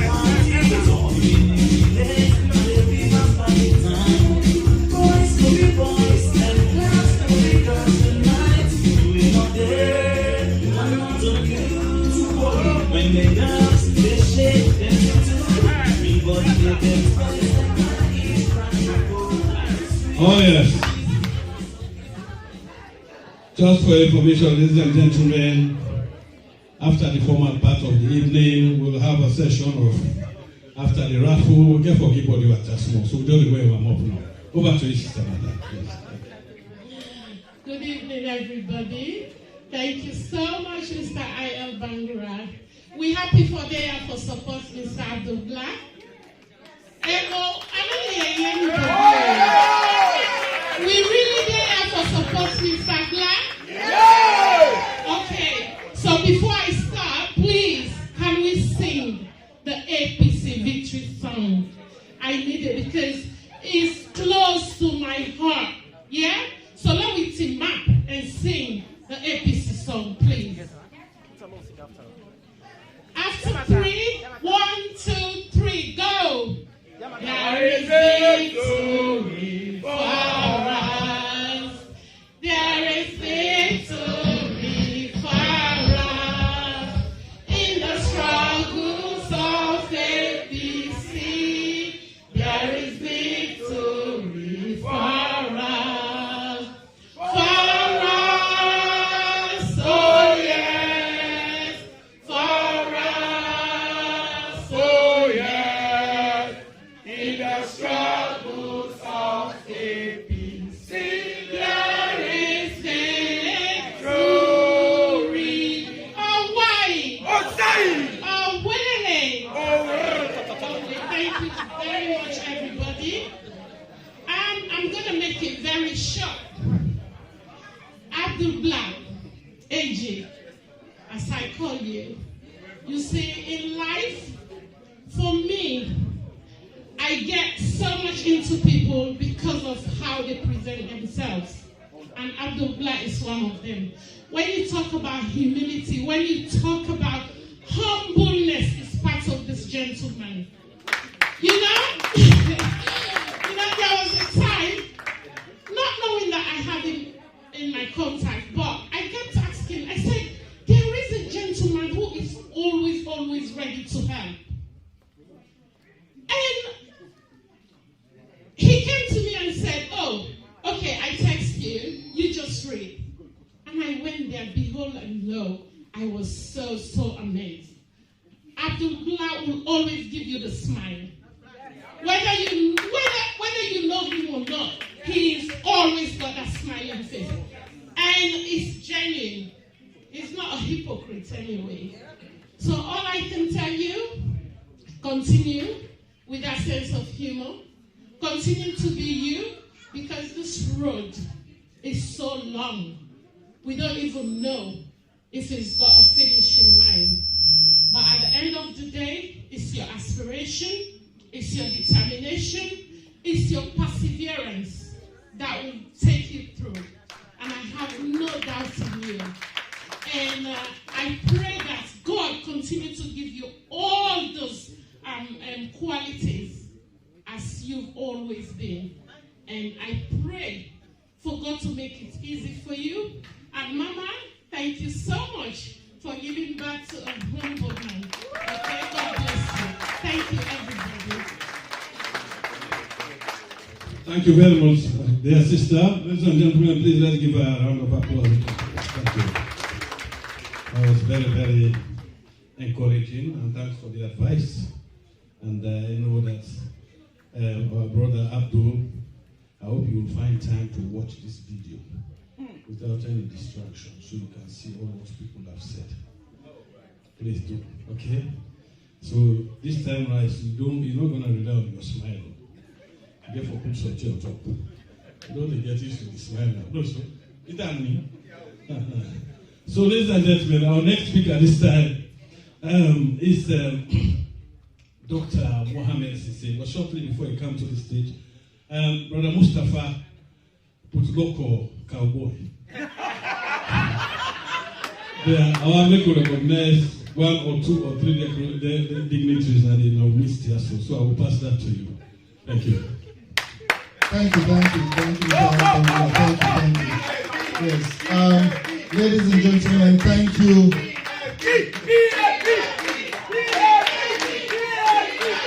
Thank you.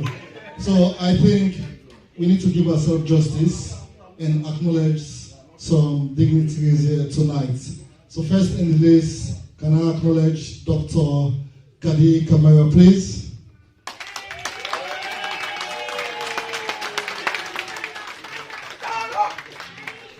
Can I also acknowledge, thank you. Yeah. Can I also acknowledge Madam Saleka Go, please?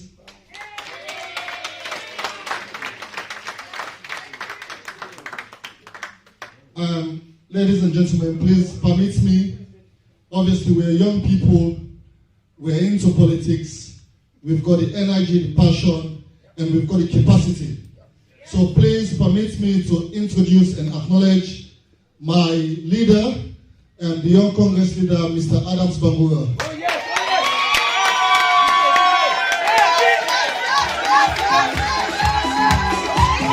I get all the young people here, please?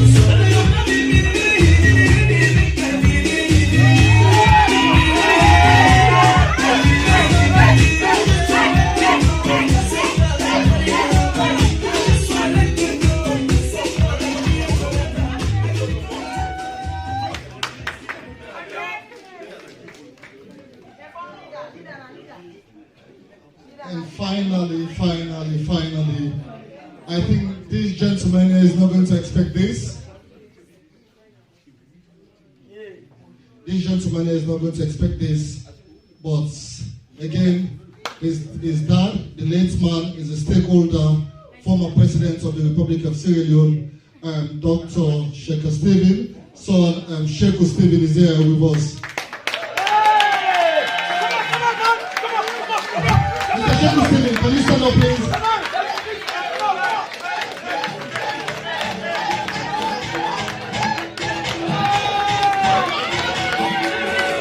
This is our former president, Dr. Sheikh Stephen's son, Mr. Sheikh Stephen.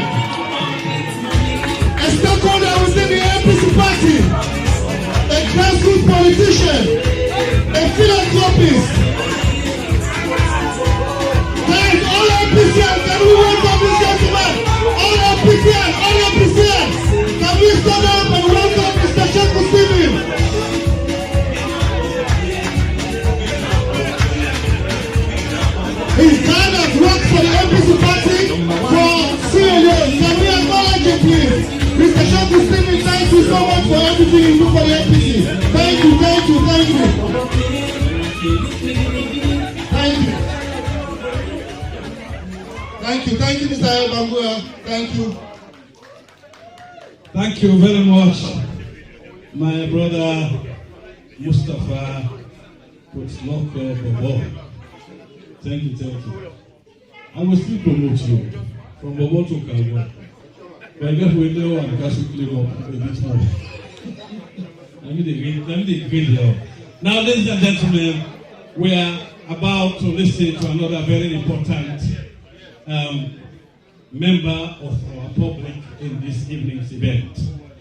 And please, I want you to join me in welcoming our doctor for whom I am so proud, Mr.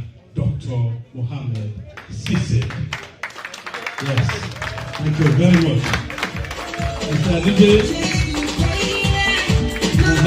specialist economic soul. Oh! Come on.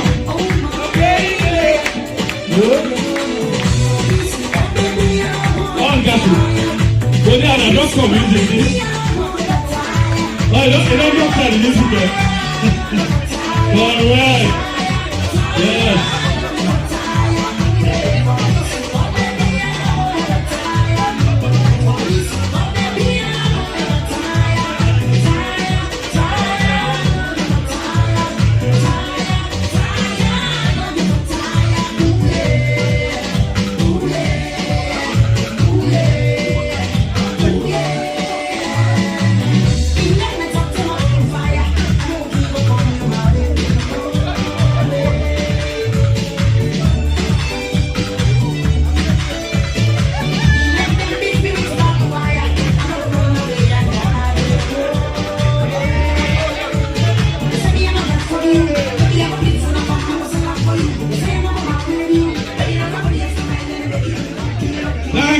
Thank you. Yes, Dr. Sise, over to you, sir. Thank you very much.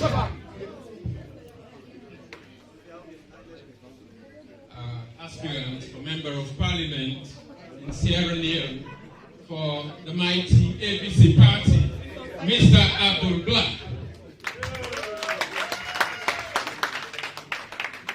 The mom who gave us this dynamic gentleman, I want to recognize you this evening, Mama.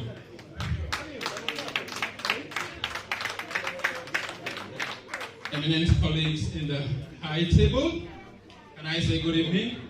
The rest of our guests, officials of the APC party, you've done a lot of good job in this place.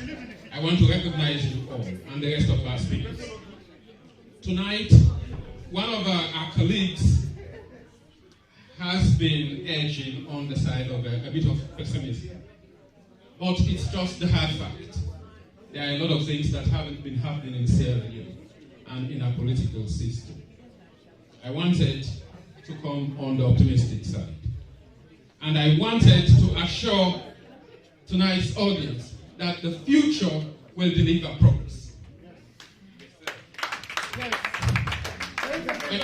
When you see people like Abdul Gbla, youths, the young, and I'm particularly interested in that section of the hall, we see a lot of youth there following Abdul Gbla.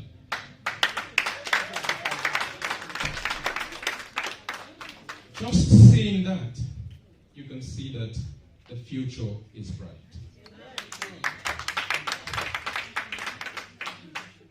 I mean, progress, nation building depends on women, but more so the youth. If we have the world's population, 25% of the world's population is made up of youth. So what does that tell us? We have to give a lot of attention to the youth, strengthening the youth, building them. They are the building blocks of progress in any society. If you fail to pay your attention to the youth, then you are setting yourself to fail. And that is what I want us to pay a lot of attention to tonight as we leave this place. That with the likes of Abdul Gbla and the rest of our youthful population, the ABC party, the nation of Sierra Leone, has a lot of hope in it.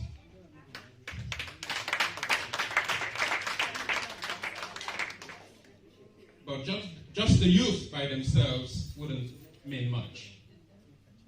There is a responsibility for society to provide the youth with the support it needs.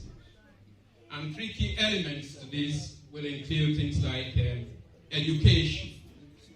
Education is very important. We need people to have open minds. And education is that sort of thing that delivers that.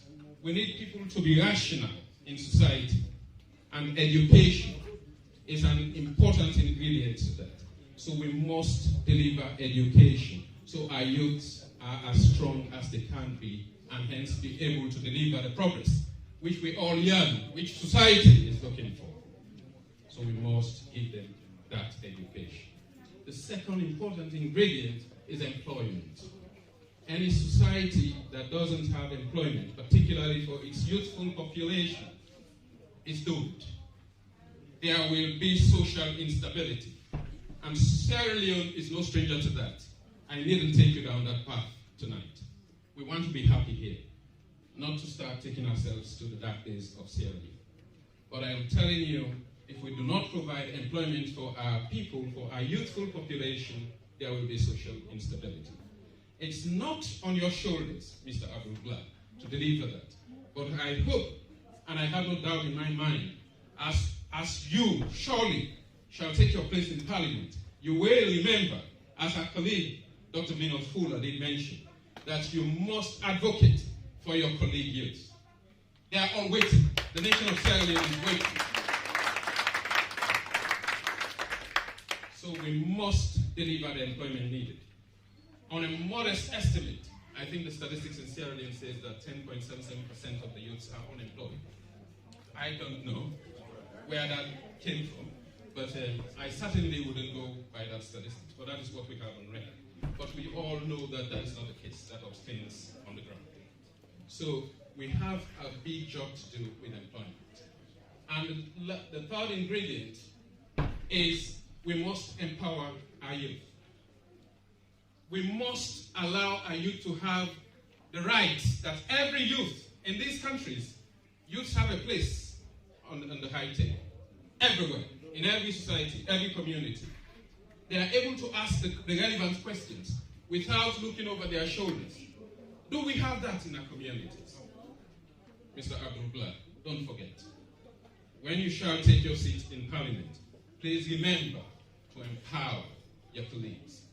The young ones are looking up to you.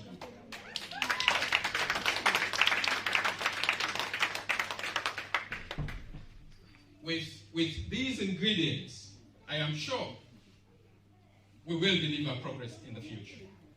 We will deliver the social stability we need, the economic stability in all aspects, on all spheres of life, finance, health, and you name it. If we deliver all these ingredients, we will have the peace we need, the stability that we need. Youths are risk takers, and that is how they deliver revolutionary change.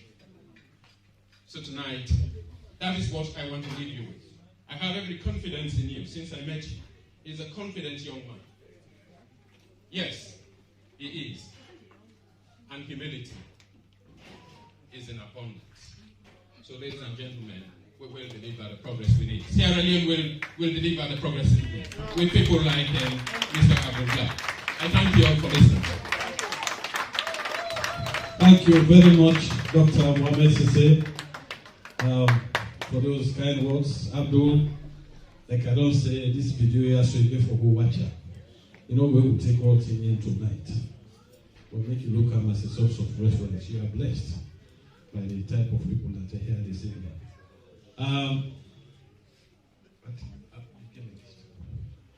Yes, I want to say we have to try and make our speeches very short.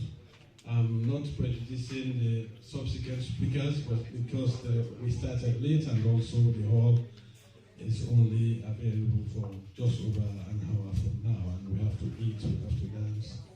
So at this stage, we have Sister Henrietta Henrietta Chu to come and say a few words to us. Please, ladies and gentlemen, let's give her a round of applause. Thank you very much. Hello, everybody. I would have loved to do a dance parade and enjoy, just like everyone else. However, I think I'm going to go straight to the point. I'm just here to talk about well-being and healthcare, and also the gift of benevolence. If anyone looks in the dictionary and you want to see what benevolence means, you'll see kindness, generosity. If anyone decides to think what well-being is, there are quite a few definitions. And now there are quite a few professions which actually go with well-being. When we're talking about health, we come across lots of people, some doctors, some nurses, and another plethora of a whole lot of professions. But I'm just going to focus on well-being. And if we could just imagine what will make us feel at peace, to give us inner peace. Some people go to church, some people go to the mosque, some people find a whole lot of religions, different things. But a lot of us in the diaspora, when we're thinking of peace, we like to think of back home. And then we like to imagine being in a nice place, people work very hard, they build their houses, the beach, and then as you're on your way to the beach, in anywhere in Africa, but let's focus on Sierra Leone, because it's about you, Abdul, you just end up thinking, yes, this is me in my four-wheel drive, going over to enjoy the beautiful weather, and there's a big, huge pothole, right? So that falls under infrastructure. Then you want to enjoy your nice AC. Then again, power cuts. Then you want to prove how great a surgeon you are, or how good a doctor you are. You go into the hospital, the community center is there, it's empty. Now what I like about Abdul is, apart from his vision of wanting to be the MP, I can actually see him living the dream already. Because I came up with something little. Last week I said, I'm part of a charity organization and they're going over to Sierra Leone. We call it Dr. Nana Medical Awareness. And Abdul said, I would like to send somebody over for this free screening. On the day, around, I think it was probably around 11 or 12, probably or aiming towards 1, he said, no, I haven't got a contact number. Now Mr. Cool Dude from America goes in there thinking it's a one-man band from Cameroon, going to Freetown. He says, no need for no contact number. So on the day, thank you, Abdul, you said someone from World Vision. The person took some pictures of a beautiful story building. Unfortunately, it wasn't it. It was the Godrich Community Center, and it was very, very raggedy. So I think the person really didn't expect Dr. Nana, or whoever, Dr. Nana Awareness Mission from America to come to such a raggedy place. But I've done quite a bit of work in Africa because from the age of 7, when I was sent back home, not because I was naughty, but because my parents went back home so good, I realized that the whole day the women were cooking. They were pounding this palm nut from scratch. They get these goats, they get this, they get... And I said, look, you know what, guys? I'm going to be an engineer when I grow up. I'm going to get a machine. I'm not going to work with this. I'm not going to... And they said, oh, go away, you lazy girl. You're not going to get a husband. I thought, sorry, it doesn't matter. Anyway, further on in the day, I've ended up being an electrical engineer, biomedical engineer, cybersecurity, intelligence engineer, you name it. All with the hope of helping our people in Africa. So seeing Abdul, as far as I'm concerned, you have won it already. You are a winner. And I'll tell cousins who are MPs. One of my cousins, he was working in the post office in Maryland. I tell you, I don't know how he did it, but he ended up being the Minister of Energy. Another one was a lawyer. I don't know how he did it, he was the Minister of Health. But I've never seen anyone with true compassion like Abdul. Because his vision says it all. He doesn't come around rolling a whole lot of accolades of all these qualifications. Hello, my name is Abdul, and I've got a degree in this and blah, blah. He's just gone straight to the point. I'd like to see good education, healthcare, electricity, good roads. Abdul, now, when we're talking about benevolence, all of us women over here, we know sometimes we can go to a shop in Peckham, they'll tell you a wig costs £200. You think, what? £400, what? But it's important to us. So if all of us forfeit one wig, and we just dig deep, and we throw in 200, trust me, it will make a whole lot of a difference. It doesn't matter how much chicken we're going to eat, because we cannot eat 200 pounds worth of chicken today to sit up with all the patrons. But I tell you, what makes a difference is a little decent standing order to be able to fulfill this dream. Thank you very much, everybody. And when the time comes to dance, I will dance the Ghanaian way. All right? Thank you.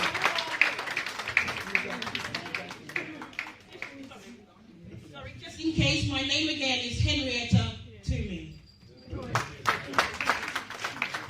Thank you very much, Sister Henrietta. Thank you for those inspiring words. And I think not only Abdul, most of us here will learn from them. At this juncture, ladies and gentlemen, let me call on my colleague in Lokobobo. Let us recognize a couple of other very important individuals in our midst. Thank you. Thank you, Mr. Al Bangura. Thank you. I'm learning from the likes of Mr. Al Bangura, Mr. Khalifa, Dr. Sise, Dr. Fuller, and so many. So thank you so much for over the years of mentorship. Thank you. Yeah. So obviously, the UK and Ireland is taking over politics. The young people are in front of leadership. So I'm very proud as a young man myself that I've got so many senior comrades taking the lead. I've got a gentleman here who is aspiring to be the diaspora regional chairman for the all of the diaspora. That's no other person but Mohamed Kamara Superdo. Thank you. Yeah.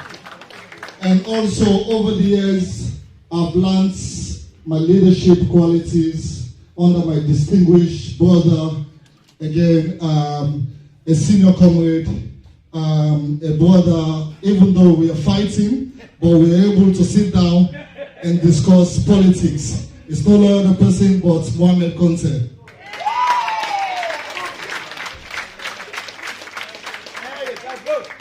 Can I please acknowledge Khalil over there? Thank you for your support. Thank you for supporting Abdul Gbla. Can I thank John Kano as well for your support? Can I thank Kona Ambassador Lansana Sangali? Can I thank Sweet Bonita? Can I thank Ruth Gassama? Ladies and gentlemen, please permit me, I've got two names here. I've got a very successful businessman in the Sierra Leone community, a philanthropist, a gentleman as well, Mr. Ali Khalil. And finally, can I please acknowledge the dad of our beloved brother, our MP to be, Mr. Mohamed Wuri. So this is Mr. Glass dad. Can we please acknowledge him as well? Mr. DJ, can we have the music from Mr. Glass, please? Papa Bia, dance for me, yeah. No dance, Papa Bia. Yes, play the music. Guys, let's dance with Mr. Glass, please.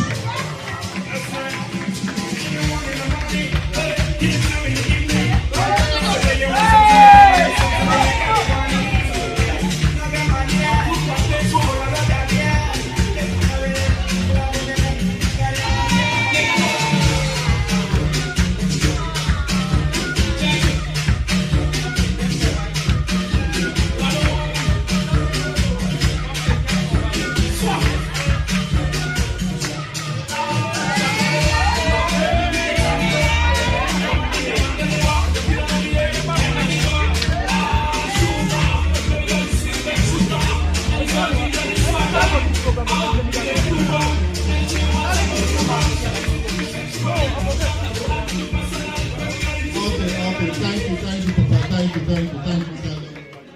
Thank you very much, Mustafa, for that introduction of these people. You are up to the task.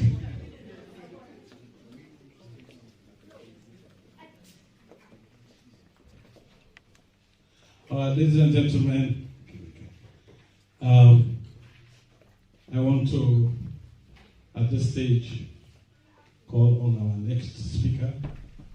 Well, he's not a guest speaker, but to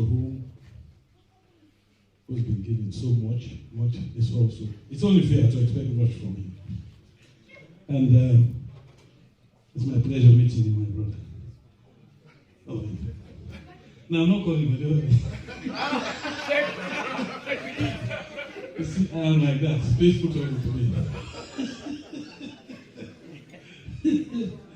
All right, ladies and gentlemen, in our midst this evening, as we are introducing them to the high table, we did mention we don't have time to go over all those accolades at this stage.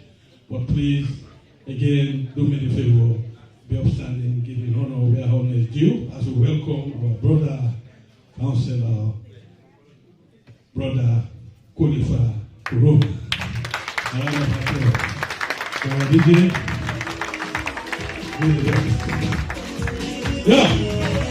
Woo. Come on.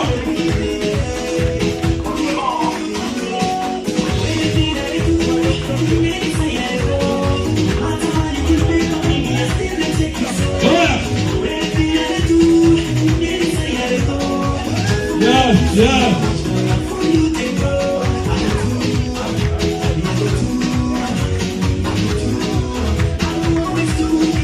Come on.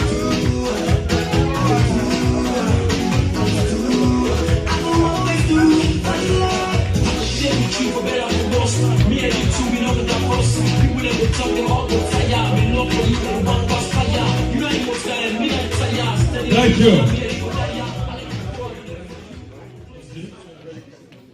Over to you, sir.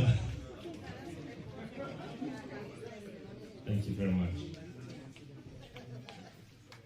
May God bless each and every one of us here tonight. Mr. Abdul Gbla, a presumptive member of Constituency 054 in the Tampa Lady District. You're going to be the mother of Abdul Gbla, the father of Abdul Gbla, members of the High Table, distinguished ladies and gentlemen. It is my pleasure to stand here in front of you today to express my gratitude regarding the purpose for each and every one of us being here. In the APC, All People's Congress Party, we have a stratification within the order. Those that are at the height, those of us in the middle, and those that are coming after us. But we have not done it in the APC way, just singing the victory song all the time.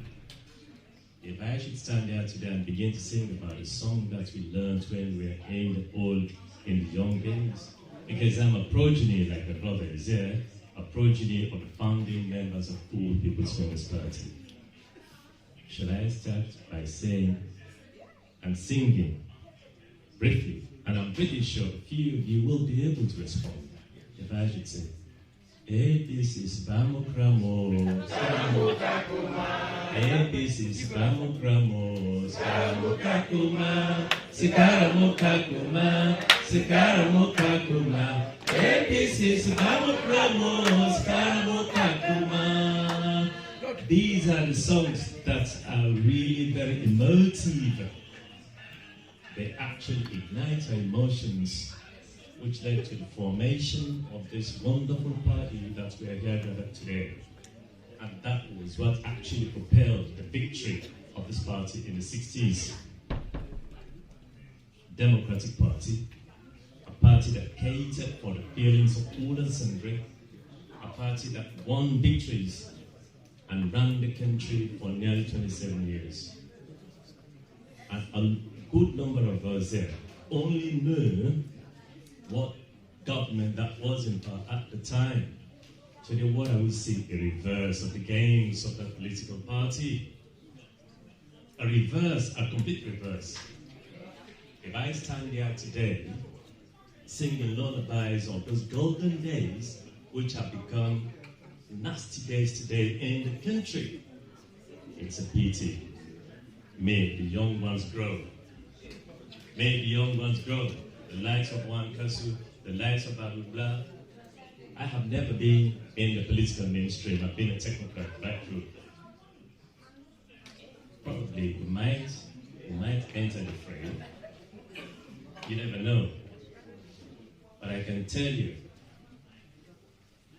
we've got to climb the mountain. We really have got to climb the mountain. History is actually beyond the path of what the past has left us with. John McCall, when he was introducing Obama, who was going to address the Parliament in the United Kingdom a few years ago, he said that history is got a lot to do with the present and shapes the future. Probably this young gentleman is going to be the history of tomorrow. He's going to be one of those that's going to shape the future of tomorrow. That's the way it is. People tend to neglect what the importance of history is all about. But if you don't take cognizance of history, the future is going to be a failure.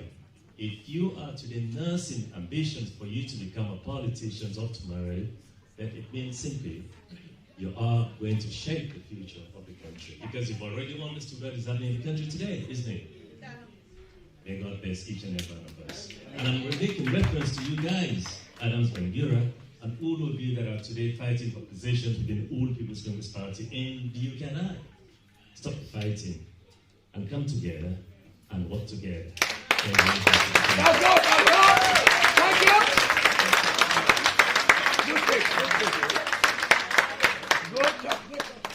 We are not going to go into June 2023 with these kinds of fratricide and internecine. That's not what the purpose of this garden is. But we are going to go there as one unit, tied together and make a matter. What do you think cost me my future? What do you think cost me my life? What do you think cost me almost everything that I've gathered? It's because I was being very vociferous, instrumental, and very much brutal with the current administration that is there. And my promise in the way of prophecy that I made to them is, come a time when we will actually put together all of these atrocities and appropriations of the Constitution of this country and the destruction of the rule of law. These are the things that we'll have to put together to the people of this country to remove in 2023. And the time is coming. The time is coming. If you succeed to become one of the members of the Parliament, you're going to let the President of the future know that he is not going to rule by the law, but is going to be subject of the rule of law. There's a difference between being subject to the rule of law and ruled by the law. That's not what the APC is all about. We are a democratic party. Therefore, we are preparing you guys that are going into run the affairs of the supremacy of Parliament, which is a vital organ of the government, for you to be able to make sure that the government runs on an even keel. May God bless all of you. So I'm here standing today, not as a politician, but somebody that can be prophetic as what is actually going to happen in the not too distant future, because we know we're going to win, isn't it? If you know we're not going to win, take exit. But if you're here knowing full well that we are going to win, all thinking men in the country know that we are the alternative to the autocracy that we can see today in Sierra Leone. We are the alternative. Therefore, take heed to the advice. A young gentleman, your humility is challenging, to be honest with you. And I see no reason why you're not going to make it up. It's not going to be easy. So each and every one of us that is there present today, whatever contribution that you're going to make handsomely, let us make sure that we do our very best.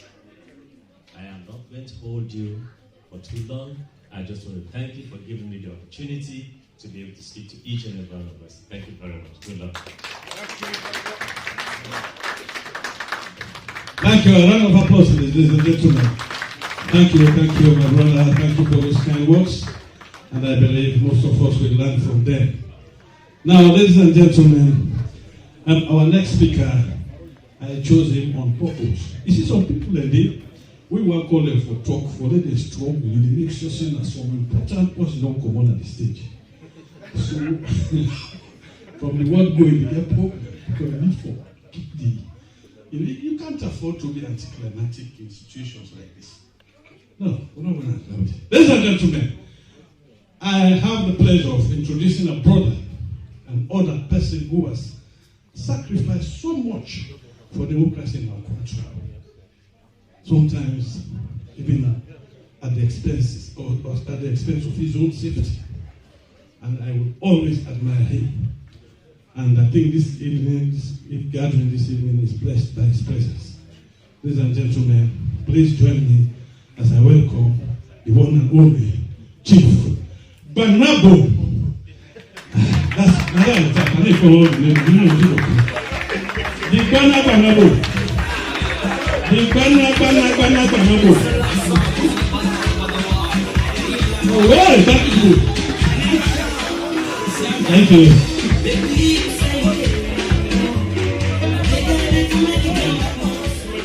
All right, ladies and gentlemen, for the benefit of the majority of us here, is going to speak in English. So make sure she's only as somebody interpreting it. Yeah? I see one video recently in social media where they talk, one they talk as Indian, the other they talk as Momo. Not so? Very interesting.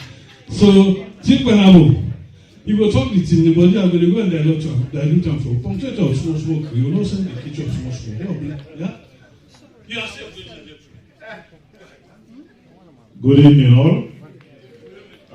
Although I've been introduced as the team speaker here tonight, but having lived in Babylon for all these years, I'm not educated, mind you, but having lived there for all these years, eating curry, chicken tikka masala, and I think I've been able to gather some few English words that I can string the sentence. Now, to you, the young fellow there, Mr. Abdul, all I can say about you is I admire you greatly because you embarked on a journey not for the faint-hearted. And I know, I'm sure you are aware of what you are letting yourself into. Keep it up. Now, that's my gory English I can put together. Now, let me jump to the mother tongue.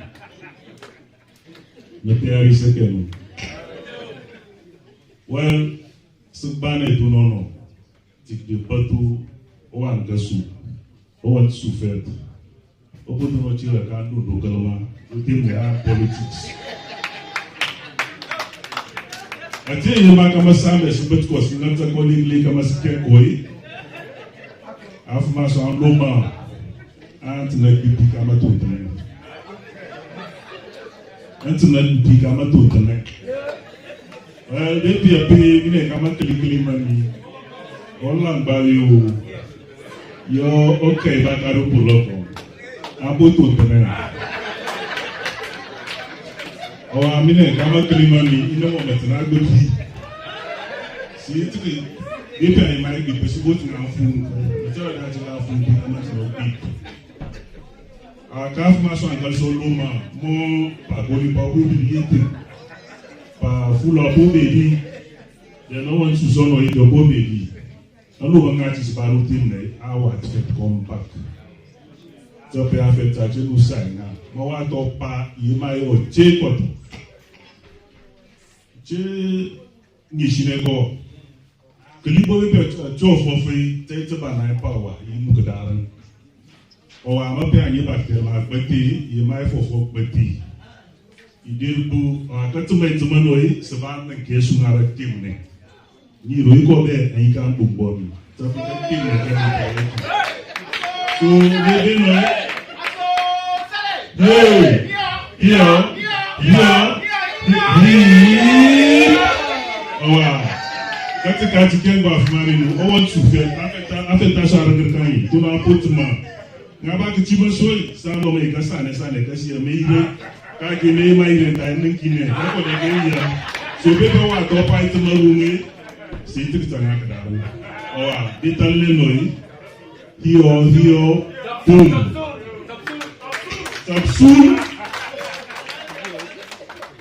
Thank you very, very much. Manabo Moy. Momo. Oh, yeah. And I'm a member of that team in the group. I think that when I get me the notice, so I can about me. But it's a mess for cutting. It's been to the tour of the Pirata. About me.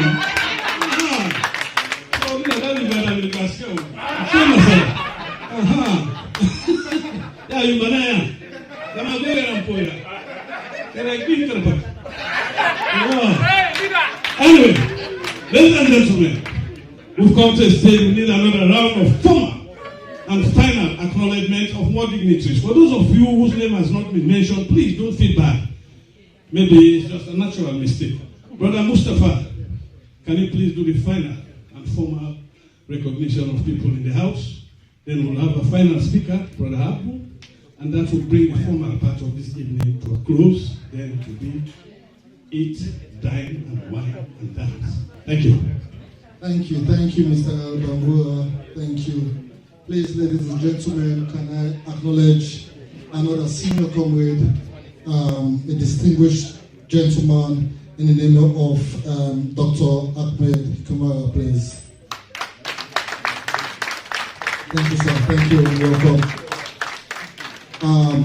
Obviously, while some of us are moving on from the UK and Ireland branch politics to the diaspora, we've got other young people coming on board to take over the leadership of the Young Congress in the UK. So please permit me to introduce Desmond Sise as one of the aspirants for the young leader. And also, I'd like to acknowledge a dignitary here as well. He has served the branch with distinction over the years. He has worked for the APC party in UK and Ireland and by extension in Sierra Leone. Obviously, he's an outgoing, because I like using the word outgoing. I'm different from Mr. El Bangura.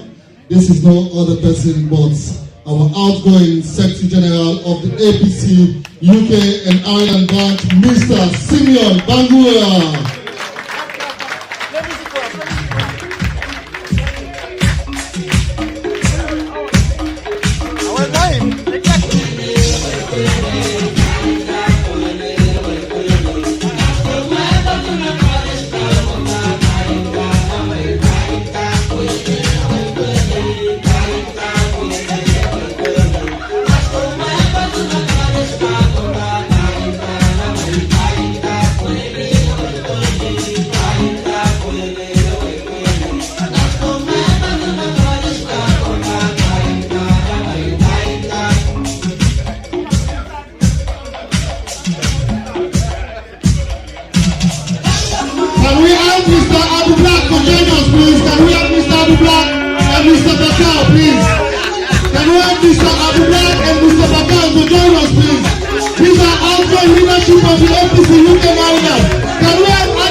you.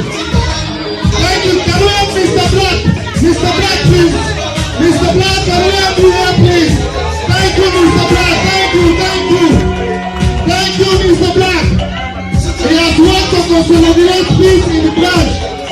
He has worked to consolidate peace in the branch. Can we have Superman to join them, please? Superman, SPM Diaspora. Diaspora Regional Chairman. This is how we do it in the APC. We are all families. We are all families. The APC should come first. We are working for the best interest of the APC. This is what we need to see in preparation for 2023. Thank you, gentlemen, for working for the APC. That's it, guys. Thank you, thank you. Thank you for serving the APC party. Thank you. You guys are all great leaders.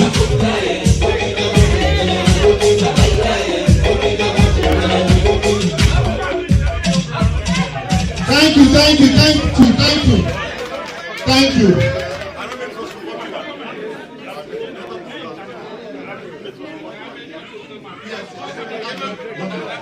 Alright guys, thank you. Can we have a seat, please?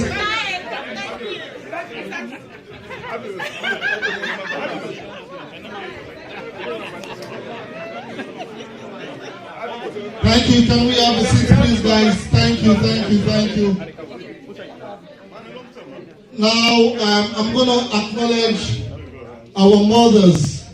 So myself and Abdul Gbla, over the years, I've run to our moms for emotional and psychological support. They have been there for us. Obviously, I've just done my declaration as well on the 16th of September. We had our mom that decorated the hall with no cost. She didn't ask us for any penny. And today again, she has demonstrated that by supporting Abdul Gbla. Can I please call on Auntie MTK and Mrs. Josephine Fatima Tosako to come on stage, please? Auntie MTK and Mrs. Josephine Fatima Tosako. Thank you, Auntie MTK. Thank you, Auntie MTK. You've been our mom. Thank you for the support. Thank you for believing in Abdul Gbla. Thank you for believing in our mission and our vision. Thank you. You guys have been an exceptional bonus. Thank you.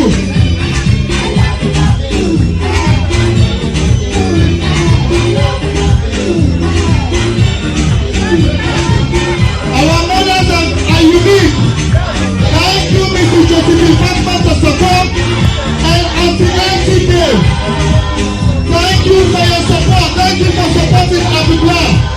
It has been a very emotional journey for Abdul Gbla, but you guys have supported him over the years. Thank you both.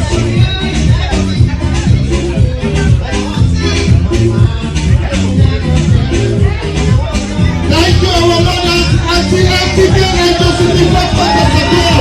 Thank you. You all look beautiful. Thank you.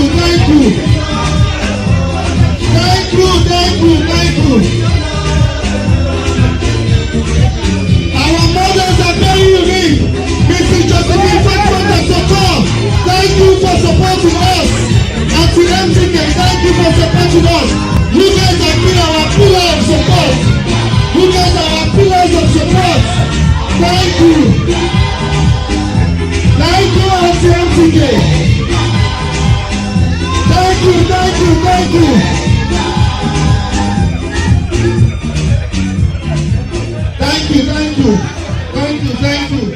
Thank you both. Thank you. I've just got one more set of organizations that I would like to acknowledge, guys. Can we please have a seat, gentlemen and ladies, please? So finally,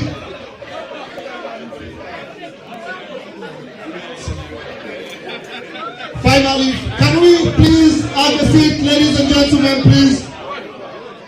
Ladies and gentlemen, can we please have a seat? Can we please have a seat? Ladies and gentlemen, again, for us as young people coming into politics, over the past 1 year has been very challenging, very difficult, with having back-to-back interviews, obviously a lot of anxiety, overwhelming feelings, but we have a fantastic media team that have supported us over the past couple of months. They've given us the platform for us to go and sit down to speak about our vision and our aspiration as young politicians. Can I please acknowledge Sierra Gem Media? Obviously, we've got Mr. T-Boy as one of the directors in Sierra Gem. Thank you very much, Mr. T-Boy, for giving us the platform, giving Abdul Gbla the platform. Can I please acknowledge Mr. Femi as well for your support over the past couple of months? Thank you, Sierra Gem. And to our fantastic DJ, he has always supported us, Mr. Salifu. Thank you for your support. Thank you, thank you. And APC Media team by Owen Council. Thank you, thank you, thank you. Thank you very much, Brother Mustafa. Ladies and gentlemen, I want to thank you for making it this strong, this far. And I think the game has just begun. Yes. Food is available now. But as I mentioned earlier on, we missed the presence of a very dignified individual. Here is someone who no boundary has been a limitation to his love for Sierra Leone, be it social, religious, cultural, political. Here is somebody who has put aside everything personal about himself to the extent of risking his own life. Go through those horrible terrains in Sierra Leone, places where some of us have never been. So this is one admiration I will always hold of him. It's in life when certain people do something, they leave you with a memorable lesson to say, this person can go that far, what about me? Tonight, we are expecting the presence of our Honorable Simon Hill. I cannot say about what he is here in sort of, we all know him. He's like one of us. So, on behalf of this gathering, I want to wholeheartedly welcome you. We acknowledge, we respect your absence, and we're happy to see you here. We are never late. I mean, I think you've done the icing on the cake here for us. And before we part, we would like to hear a few words from you. But just be assured that you are in our hearts, in a prominent position. We hold you so high on the stage. Because sometimes we don't believe in the power of simplicity. You know, we don't believe in the power of simplicity in life. But that's the most powerful aspect someone can get. You know, not the material thing. This man is a gentleman. May God bless you, this world and the hereafter. You've influenced most of us. You won't realize how much impact you have on some of us. But thank God we have not deviated. We are still the same person. And we will pass that legacy to our successors. Thank you very much. On behalf of everybody, I want to welcome you. So I'll give you time to rest so you can acquaint yourself with the atmosphere. I said it's charging, but you'll soon be part of it. I saw Mustafa praising the DJ, but the open up the gate said, don't be tell the man take it. Go begin this fire additional. Left hand the first. Let me get hotel and take it later. Ladies and gentlemen, without much ado, I want to present to you the man of the moment, so we can hear from him, from the horse's mouth. And come on, it's not convenient to talk. You see, because the man, the DJ, the cameraman, you don't put in camera bar and translate. Yes, so we don't play the English now. Not as well, man. Is it in editing? Now, so put the camera up and translate. Ladies and gentlemen, on a more serious note, please let's be upstanding and give our young and dynamic leader to be Mr. Abdul Gbla. West.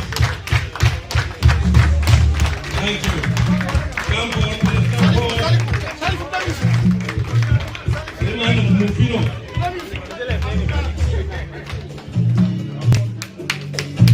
Oh, yes. What the overture, Mustafa? Let's stand up to welcome our upcoming member of parliament, Mr. Abdul Gbla. Thank you for your years of service to the APC party. You have done an extraordinary job. Thank you, thank you. Thank you everyone for supporting this young and dynamic leader. Thank you, thank you. Thank you APC UK and Ireland Branch. Thank you Connectedness. Thank you family and friends of Abdul Gbla. Thank you CLM community in the UK. Thank you, thank you. Thank you Mr. Bakar, Mr. Abdul Gbla, Mr. Khalifa, Dr. Sisei Yamata, Dr. Fula. Thank you, thank you. APC UK and Ireland Local West, thank you for coming to support our brother Mr. Abdul Gbla. Thank you Mr. Council, thank you for your support. Thank you for your years of support Mr. Council, thank you. Thank you Mr. Adam Bambua, Mr. Simeon Bambua, thank you.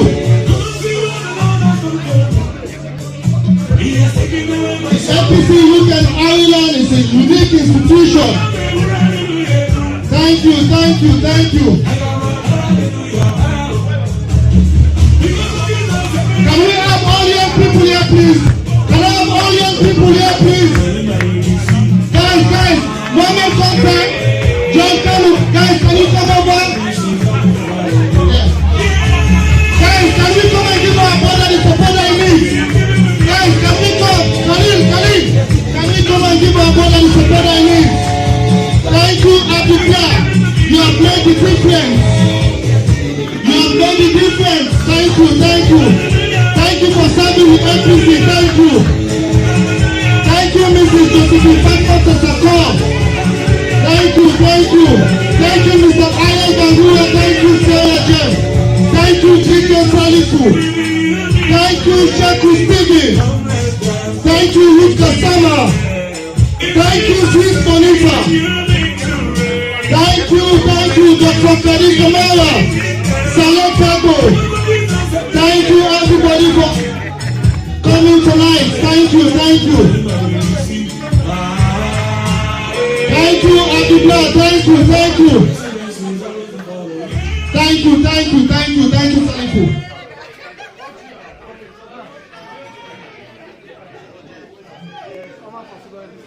Can we have everyone to sit down, please?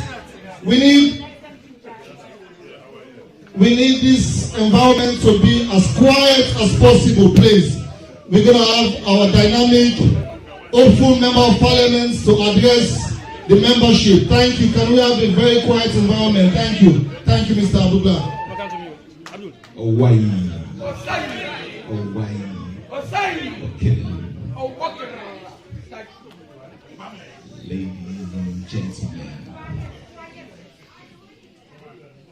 Yes, please. Can we stop serving food, please? Please. Good evening. Good evening. Good evening. Blessings to everyone in this building. I too.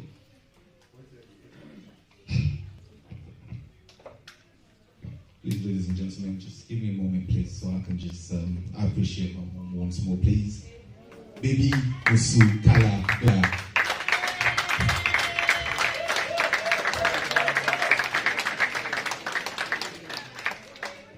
And I also recognize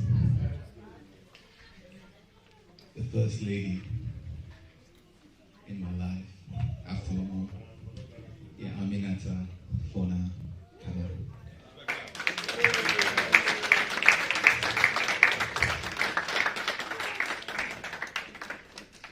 See, if I continue this trajectory, it's going to be a very emotional one, or a very passionate delivery. Oh, by the way, I want to thank the Masterful Creator for bringing us all here together. I want to thank my late great dad, the late Honorable Edward Yamba Gbla.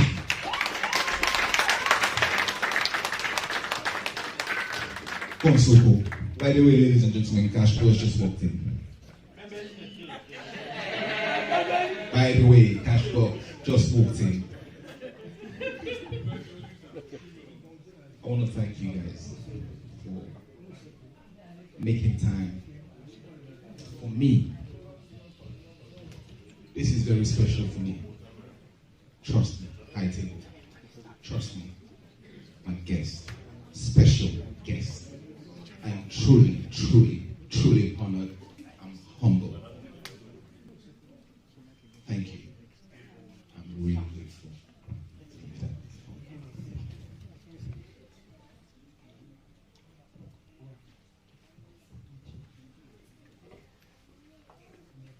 Let me start by recognizing the high table, please. This gentleman is a brother to me. Yes, we come along as politicians, Sierra Leoneans, but I truly believe, I am with conviction, that he is a brother to me. And I want to thank you for everything that you've done for me.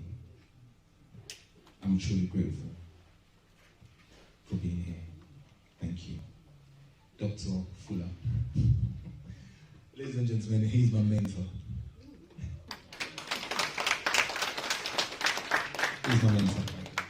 I want to thank you for that, sir. Thank you. Yamata.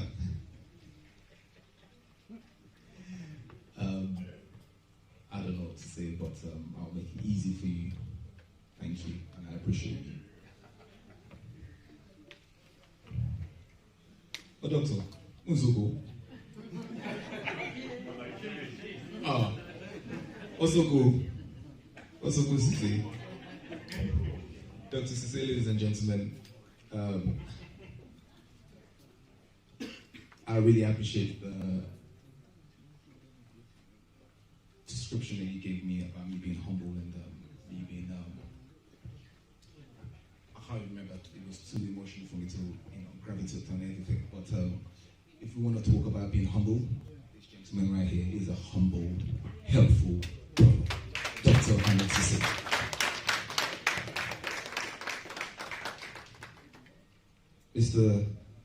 Sir Simon Hughes, can you please stand up, please, sir? Thank you. Please, more of that, please.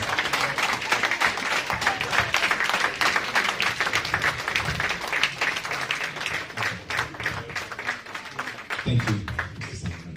Thank you, sir.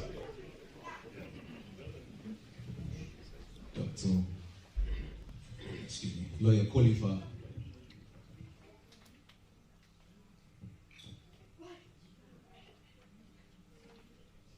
From a distance, you become a father figure to me. I've looked at you. I've listened to everything you've said to me.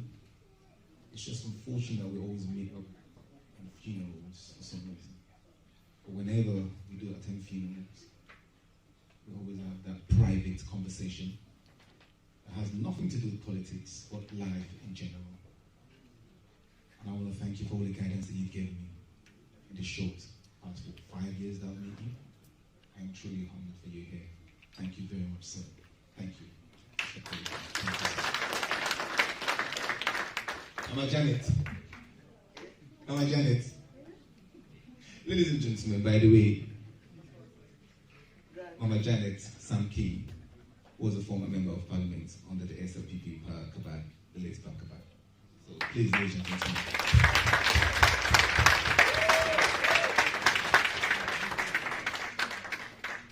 She's like a mom to me, and obviously a sister to my mom.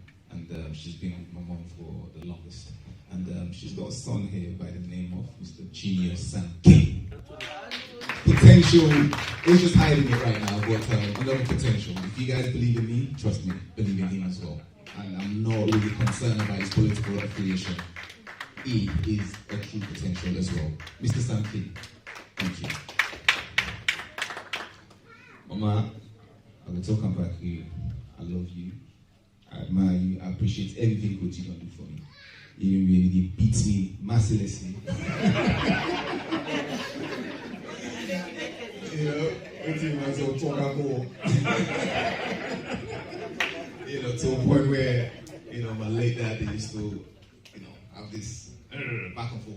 You know, it's a soft one. If a politician is soft, disciplined, and mom was just like passionate, loving. You know, so when you put those two together, you know. Thank you, Mom. I really do appreciate you, and I'm truly honored that you're here. And, find the courage to help. Thank you, Mom. Thank you. Thank you. Because of you. Dr. Jim Day. Thank you. By the way,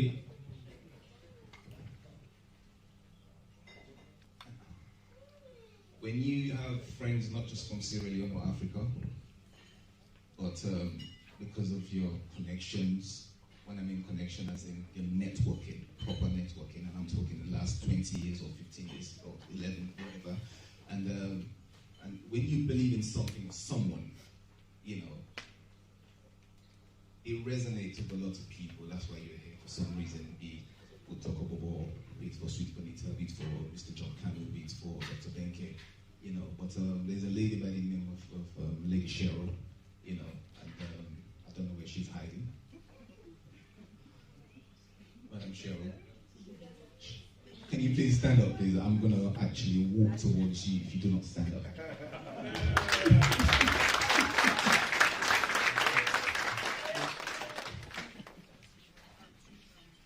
Lady Cheryl. She is my mom, right from the islands of Jamaica.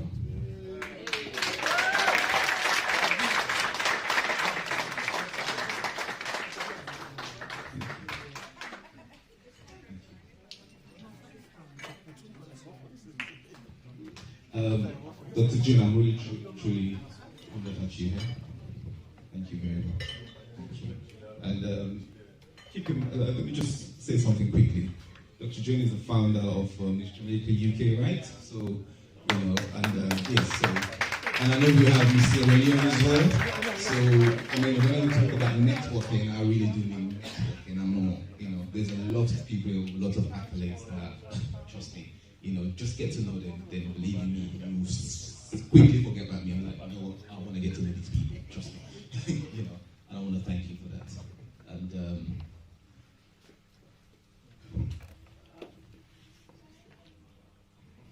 Mr. George Roller, please, ladies and gentlemen, another brother from the island as well, and as a journalist, you know, we're Sierra Leone journalists here, and we have journalists from the island.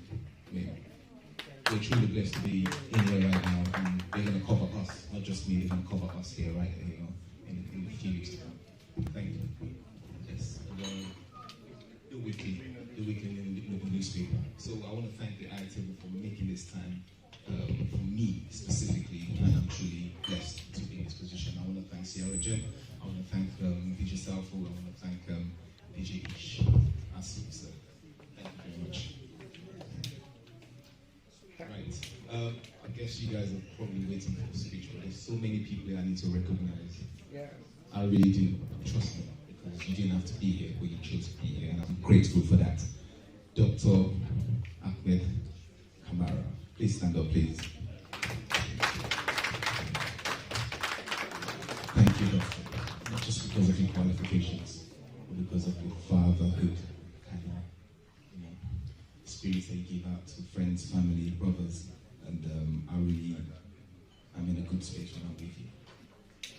You know, I always talk to my brother, Sule. I'm truly, your sister is here as well. And I want to thank you for everything you're doing, not just in the UK as your profession, but also your community work in Sierra Leone. Ladies and gentlemen, Dr. Ahmed Kamara, please.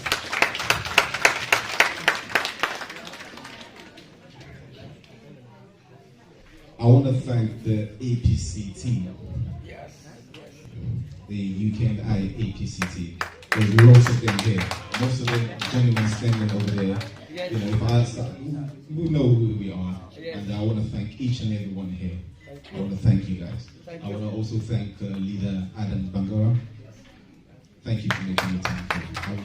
appreciate that.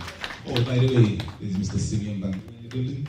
It's gone. It's gone. Yeah. He was here not too long ago, Secretary General. I want to thank you very much. Abdul Gbla, think I forget about you. Yeah. I want to thank you, Mr. Kamara. I really did. Another Mr. Kamara as well. Thank you, Papa. Thank you. I really did. I'm grateful. Thank you very much. Mr. Shekhar Stevens, thank you very much, sir. And Mama Aminata Sise. Oh, Numuso. Umoya. Good try. Good try. I cannot go and without mentioning my kids. When I mean my kids, my children, my biological children. I've been blessed with 4 beautiful, healthy children, by the way, ladies and gentlemen. And I want to welcome to the stage my first child by the name of Lady Aina, please. Aina, come on. Come on, Aina. You deserve it, trust me. You do deserve this moment. Trust me, you do deserve this moment, baby. I am truly, truly, truly happy, honored to be your dad. Trust me, baby. Ladies and gentlemen, we are looking at a young lady, 8-star, 3 A's, 1 B, I think. I can go on. And she chooses any university that she wants. If she wants, she chooses to go somewhere low key and, I'm truly humble to be your dad. Yeah. Ladies and gentlemen, King Levi. Please come to the stage, Levi. Come here, big boy. Levi. Good God. How tall you came?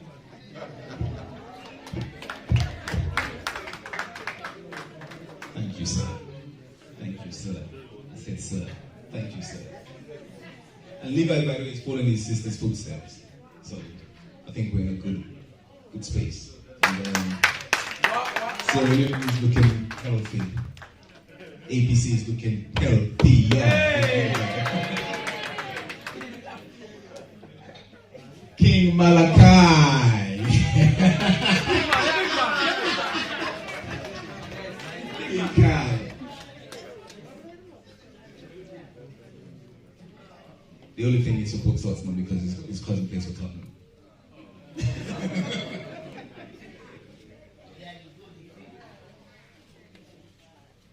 And you see the children and you're thinking, they all look gallant, healthy.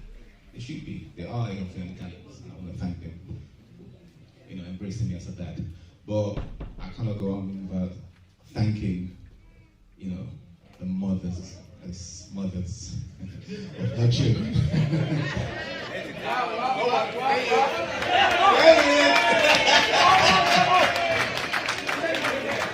First thing first, I want to say hello to Ms. Verona Miller, please. That's Levi and Anna's mom. Thank you for gracing me. Thank you. And also I've got a daughter by the name of Lady Anaya. She lives in France and she couldn't be here today. She was here not too long ago. And she was on the phone and video just now talking to me. And I want to thank her mom as well. By the way, yes, 2017, Lady Anaya was with me in Sierra Leone and we visited the landslide at Montana where we lost those souls, may the soul rest in peace. And ladies and gentlemen, Adeline, Lady Anaya's mom, thank you very much. Thank you. I want to thank someone special in my life by the name of Suli Conte. Talking about proper work.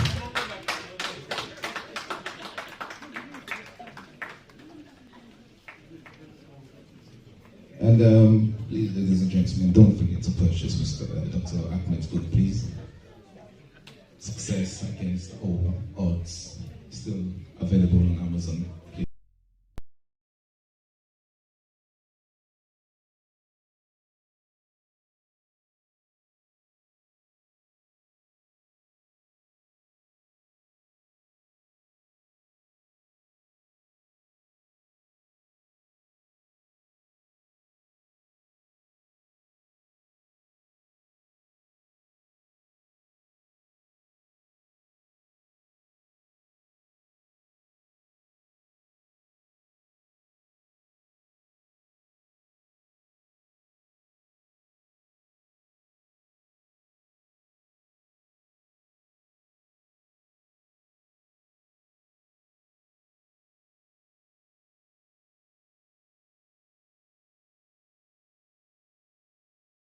and I'm talking internationally, being recognized by multi-platinum artists worldwide.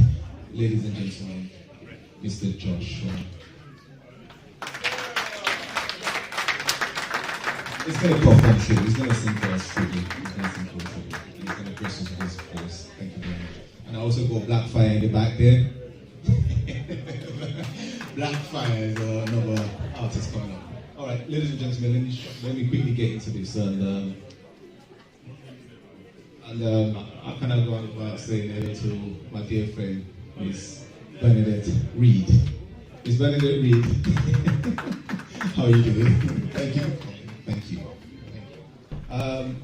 Unfortunately, the basketball guys have just left simply because of the age limit, and I don't want to keep them in this building because of certain laws that you cannot keep children outside for too long, you know. But I want to recognize one of the coaches by the name of Coach Sahid, and yes. So we went to Manchester last week and we were beaten. We lost in the finals. But we did, we got to the finals. I want to also recognize Alex John in the back there, you know, a long-time basketball coach as well. And next to him, I got Christopher. Christopher, please stand up, please. Please stand up, please. Chris is a teacher, he's a young Nigerian man, and trust me, get to know him a little bit. And there's a lot of people here I really want to say thank you to. Yes, and so please, ladies and gentlemen,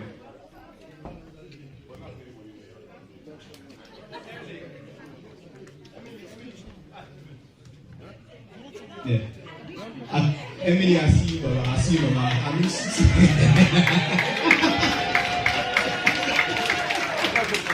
I'm going to give you a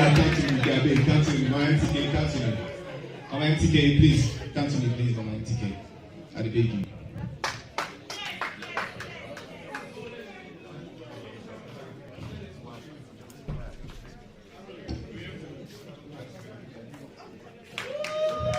Thank you, Mama MTK. Thank you.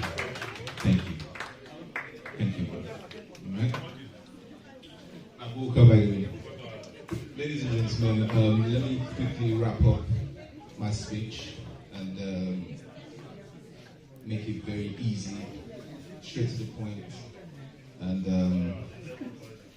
ladies and gentlemen, on the high table already more or less touched on everything that I'm more or less going to talk about. So it's going to be very easy for me to say what I'm saying. And I want to thank Christopher and Dr. Denke, by the way. So thank you very much, Dr. Denke. Ladies and gentlemen, my name is Abdul Gbla. Don't go to hospital, don't go to in other words, I was born in a hospital by this lovely woman here, Bamsu. So, ladies and gentlemen, my vision is pretty much very straight to the point, and I'm going to make it very easy to the point that, you know, we're going to wrap up very soon. You already know that I want to take an adventure to go into politics. And I always say to young people, do get involved in politics. I always say that. Even a few months ago, I was in my constituency, and I was blessed with about 30 young youth people. They came to me, they said, oh, I'm not seeing man. In other words, I mean, I want. So I said to them, you know what, team, don't go at the backyard, because the people are not coming together, and saying, hey, what's happening? So we went to the back, and then we had a conversation. We had a lengthy conversation, and I told them my vision. I told them exactly what I think I can do, and I believe I can do. And then they bought into my idea. And so on that note, I just want to make it very clear that some of the pictures that you do see in the background represents exactly what I want to talk about. You know, and I'm all about health. Trust me. You see the high table here, and you see some of the guests in the audience. You know I'm all about health, and I'm not just saying it lightly. It's something I'm really passionate about. And if there's anything I want you guys to take on tonight, is that I really want to push for health in Sierra Leone, in all provinces, not just my constituency. Ladies and gentlemen. Please understand that. Please understand that. And I know there are people in this building right now that do understand where I'm coming from, and I know the challenges that it takes to get there and achieve those. And I really, really wish that one day they can look at me and say, you know, to you, what please come to help you, do certain things there. And the big, everyone in this building, we know who we are. Please help me, you know, achieve putting up a building, a proper hospital building, you know, in the north of Sierra Leone, Mashibi, Mamamsu, those two towns. I really want to supersede what my dad did, you know, 30 odd years ago when he was in Parliament. So my challenge is very, very clear in front of you guys, and some of you, most of you guys, really do know what my challenge is, and I'm grateful that I can talk to you about it publicly, and reaching out to you guys to actually just for a moment, just forget about me and just focus on those pictures there, and you know exactly what my vision is, exactly the trajectory I'm trying to follow here, the likes of Advocacy, you know. So for me, if you're going to ask me, why do I want to get into politics? By the way, Uncle Afro is in the corner there. Please, thank you very much. Thank you, sir, for your support. If you ask me why I want to go into politics, for me, it's very simple. It's not just because of my dad was a politician. It's easy to go through that, you understand? But I truly believe that I have something to give. I do know that I have a desire to help people. I'm passionate about making sure that the future delivers progress. And I mean, when I'm in the future, I'm not talking about me here, I'm talking about future governments, I'm talking about future youth, I'm talking about the future of the agency, the SAP, to deliver progress, So please, ladies and gentlemen, when I say the future has to deliver progress, I strongly do believe that the future has to deliver progress. And I also want to bring hope to Sierra Leoneans, young men and women. For far too long, spending months in Sierra Leone, you truly get to understand the challenges that we do face. You know, and I don't want to be ageist here by saying, I'm going to focus on young people, but please allow me to focus on young people. Please, ladies and gentlemen, because, you know, I've got 4 beautiful children, they are the future. So if I can't focus on the young people, then why am I here? Why are we here? You know, and I'm grateful, you know, put me in Parliament. Do whatever it takes to get into Parliament. But if I do not represent the future, if I do not represent the young people, please, ladies and gentlemen, do not vote for me again in the following election. I'm making that declaration here right now, you know, because I strongly believe that with me being in Parliament, trust me, I can make a difference. It's not hard for welcome. I can make a difference. And the Dr. Overall is my brother, and he told me not to talk too much about my dad, and I won't talk too much about my dad, but he's the foundation to why I'm standing here right now. So I have to literally, you know, thank my dad for the foundation that he set for me, you know, and may God bless his soul, wherever he is, may God Allah forgive him for whatever he's done wrong. But he left a legacy, and that legacy is why I'm standing here also, and I want to continue that legacy, and I need everyone's help. Away from politics, trust me, away from politics, I really truly do need everyone's help here to continue my dad's legacy, and his legacy is simple: development. And there are people in this building right now that can attest to that. There are people here alive that can still attest to that. So I'm not speaking in riddles or trying to sugarcoat certain things. I'm speaking from the heart, I'm speaking factual, and I'm talking about something that I truly believe that I know I can do. And there are people in this high table that do have the influence, you understand, to help me to achieve those dreams of mine. So, ladies and gentlemen, I am of the opinion, strong conviction, that I am the ideal candidate to represent my constituency in a few months, really. June 24, and I truly believe that I will come out as victorious. Make no mistake about that. Trust me. Make no mistake about that. And we are ready for change. We do really, you know, ready to take on challenge. And people say I'm very diplomatic, but when you go into politics, you have to have or use certain words, understand, to bring people together, not divide people. You understand? Be it the SLP, be the NGC, you know, we have to be able to work together to deliver that progress that we want for the future of our country. And I strongly do believe that. Hence why Mama Janet is here from the SLP, and I'm strongly honored for her to be here today. Thank you very much, ma'am. Thank you very much. It's not a coincidence that she's here. It's not a coincidence. Simon Hughes is not here because of a coincidence. You know, he wanted to recruit me to become a parliamentarian for LinkedIn.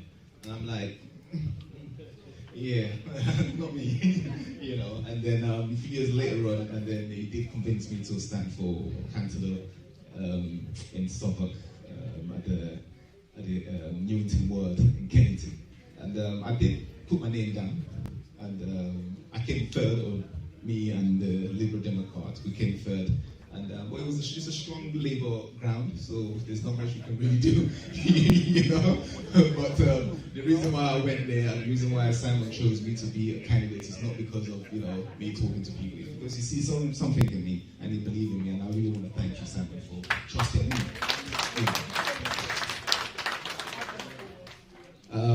So, ladies and gentlemen,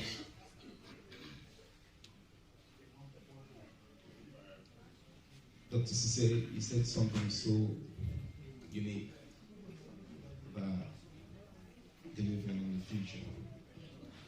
I strongly do believe that. And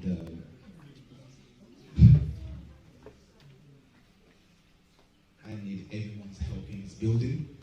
I need everyone's help that's watching live. We've been covered live here by the latest live stream. I am begging everyone to do help me to achieve my dreams, to make sure that I can deliver for, I'm still going to use Constituency 054, I'm sorry. I'm still not used to this PR system conversation, you know. But even though it's something that we have to kind of accept going forward, but there's so much that Tom Kolili has provided for the North and Sierra Leone. And I believe that me being one of those people in Parliament to represent Tom Kolili, my district and my constituents, I strongly believe that Abdul Gbla, or Abdul Gbla, or Pagla, you know, even though they want to give me a bad name at the race course. You know, but ladies and gentlemen, me standing here right now, it's not a coincidence that I chose to put you guys together. And by the way, I have achieved a lot, but bringing everyone in this building, that's an achievement for itself. So please, you know, we need to recognize ourselves to have. It's not difficult. I mean, it's not really easy to bring people. You know, you have to think about what you have to say, write to them, convince them, send them messages, text, and all that kind of thing. Sometimes 3 in the morning, sending random messages, you know, and then you get tired of it. But guess what? Everyone in here right now made a sacrifice to be here, so I'm really humbled for you guys to be here. Mr. Mansour in the back there, thank you for coming, sir. I see you. Oh, thank you, sir. Thank you. Thank you. Ladies and gentlemen, I truly believe in the APC.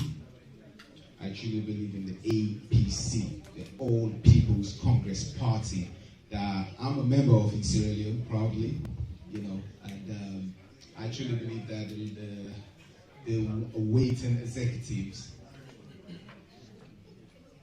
I believe that when we do meet in a few weeks in Sierra Leone, that I can give them the true impression that I am the ideal candidate for the APC to represent Okolili in the district corporation representation.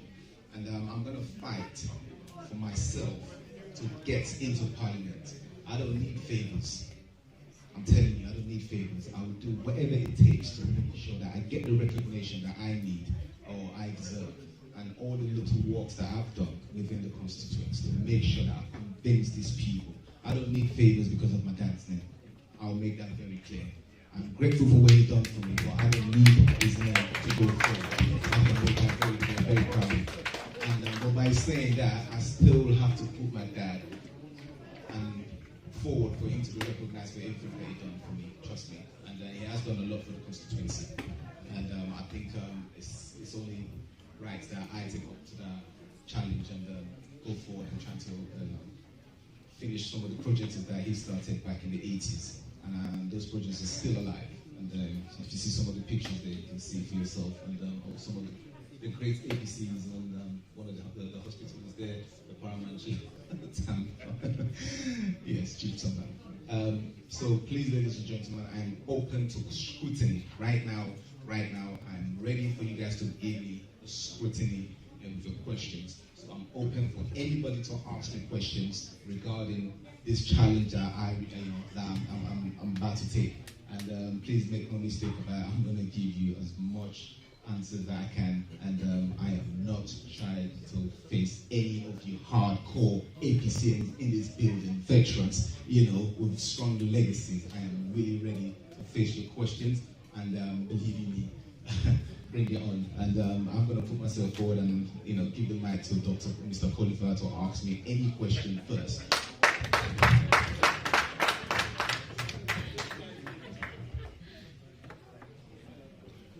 Well, I don't know why I actually have to pick one, to give you the very first question that you might like to answer. But, we're going to not allow you to answer to so many questions because time is gone. The only question that I'm going to ask you is this. Abraham Lincoln says, if you want to test the integrity of the individual, give him power. If you are given this power as a member of parliament in Sierra Leone, how would you behave? I'll follow my dad's footsteps. Accountable, transparent, developmental.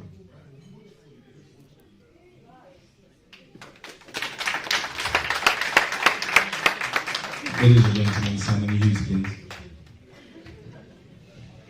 Ladies and gentlemen, thank you very much. I'm actually not going to ask a question, but I'm going to just use 1 minute or 2 minutes just to say something that I hope will be helpful. Thank you very much for the invitation. It's very good to see many people who I've known over many years.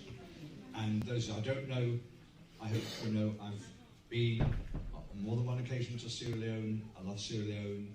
I'm always committed to trying to make sure it does better and it becomes the realm of the free. But to become the realm of the free, you need to give everybody in Sierra Leone the opportunity of good health. To be the realm of the free, you need to give everybody in Sierra Leone the opportunity of good education. To be the realm of the free, you need to give everybody in Sierra Leone the opportunity of politics without corruption. To be the realm of the free, you need to make sure that young people feel motivated to stay in Sierra Leone, not to leave, to work for Sierra Leone and not to disappear, to commit to Sierra Leone and make sure they invest in Sierra Leone, their lives, their profession, their education and their future. I stood first in politics when I was 30. I won 8 parliamentary elections in succession and only failed on the 9th attempt.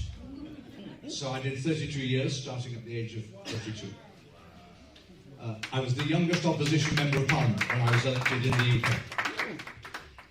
I endorse you because you will bring energy and enthusiasm and youth and commitment to your part of Sierra Leone. And I know you well enough to know that we need many more people like you, young women and young men. Young women and young men. Last thing to say, politics and success in politics, and I know the politics of Sierra Leone doesn't happen by accident. It is 4 months this week until the election. 4 months, that's all. That's all.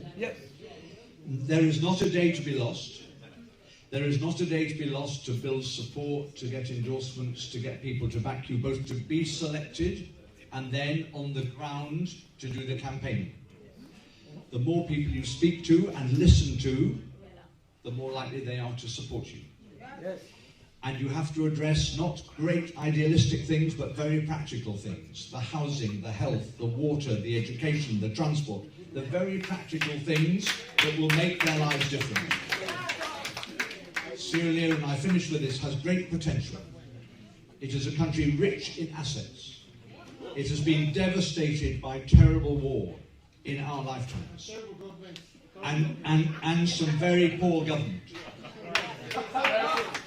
And it is up to the people of Sierra Leone at the next election to elect people who can deliver Sierra Leone from those failures of the past.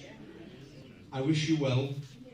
From here, I will give you all the support I can, but I hope everybody in the room will also not just come to a great launch and declaration in Peckham, but will commit to doing things on the ground in the north of Sierra Leone. So Abdul, I'm sure you will be blessed in the next 4 months, but rely on nothing other than hard work and effort and very clear, practical messages to the people in your constituency in Sierra Leone. All the very best, my friend. I wish you the very best.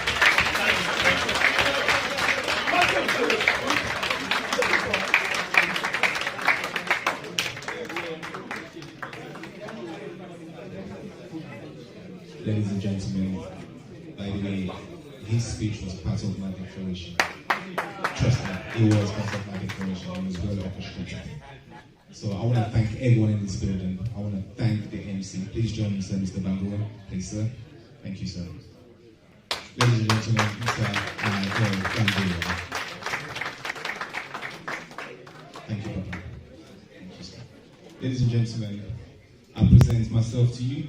I present everyone in here to ourselves.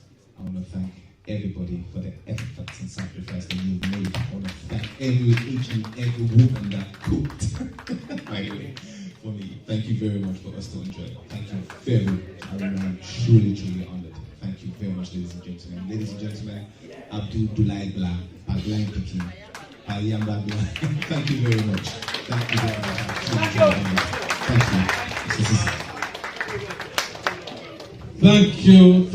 Thank you, Brother Abdul Gbla.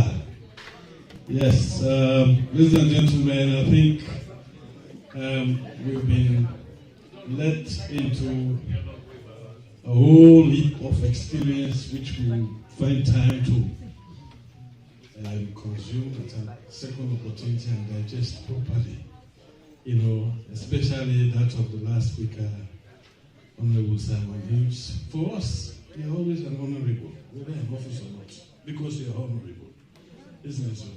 So we'll always address you, so please permit us. And I want us to formally recognize the presence of yet another outstanding individual. Can you send Alfred to the front, please? Alfred. Come on, see. Yeah. Over here. Yes. He's not going to talk. It's just great to like you talk like it. So, ladies and gentlemen, just 30 seconds. Please say hello to the people.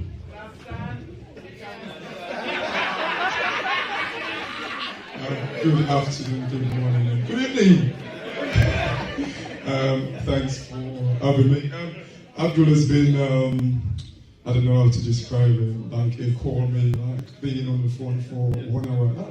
You know what, Abdul, I've got work to do. You love Sierra Leone, and I'm not sure I can match your love for Sierra Leone, but I'm trying.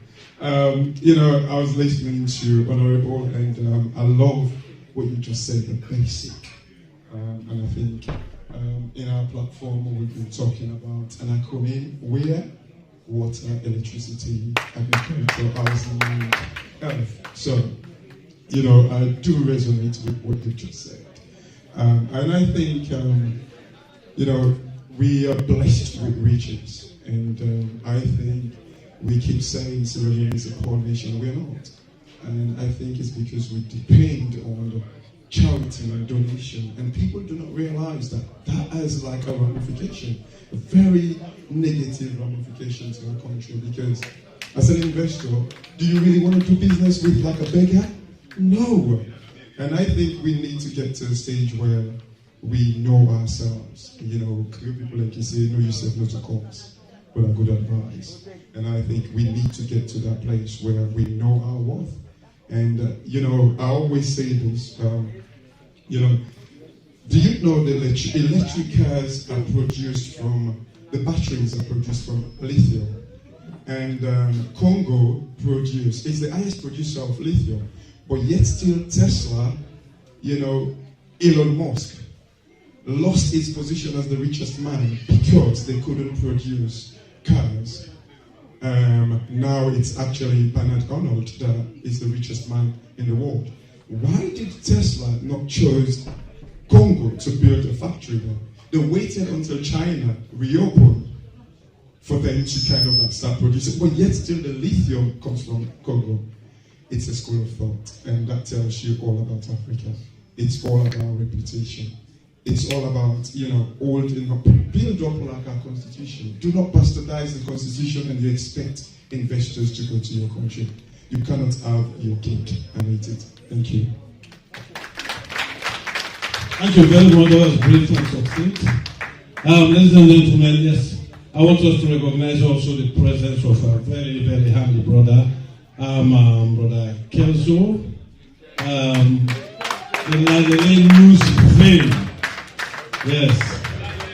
Thank you very much for your job, for the duty to community service. Thank you very much. We are very proud of you. And I think you will allow me to give him a minute to say one or two to us. Good evening, everybody. We did promote everybody, APC. But this left them failing to recognize me. But I'm glad we really look for news, we look for the offside. And I'm glad for you, brother. God will bless you.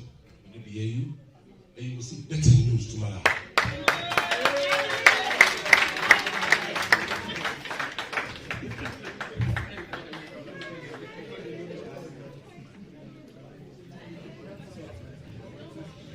All right.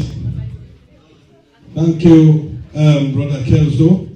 And I think, last but not the least, I think we want to hear from our brother there. Thank you very much, Dr. Simon Hinch, for that inspirational speech. Please, let's open a few words. Let's hear from you. Thank you very much.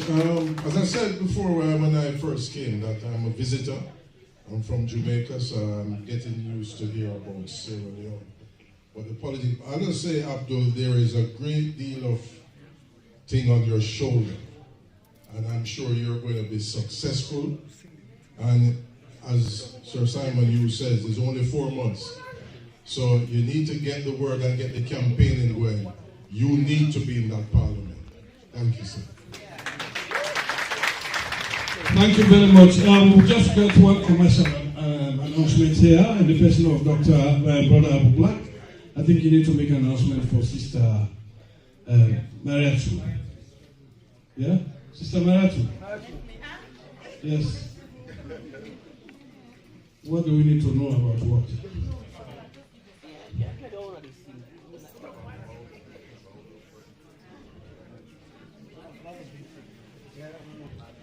All right, ladies and gentlemen, she has a few words to tell us, but like an announcement for us to be aware of some development somewhere, isn't it so? Thank you very much. Yeah. Good evening, everybody. Mr. Ivan, thank you so much. Just a quick one. We get program with aspirants red table talk, where we want to try to invite all the one that really aspire for position at the APC UK and Ireland branch on the 10th of February 2023. We go love for see the aspirants then for make them can talk to be face to face, because we all know waiting they happen when people learn. Whenever they say whenever people they aspire for something, they can get waiting, they want for can tell we. But we don't want for a out of the news, or no one for a from other people learn.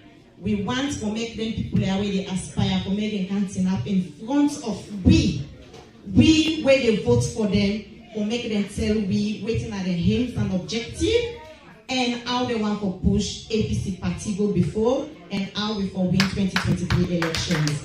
So thank you very much, and I encourage every one of you now to make una come on the 10th of February 2023. The cost now just £10. Food will be free and drinks will be we will sell food. We will sell drinks. So I just want to recognize Mr. Black when I am with chairman.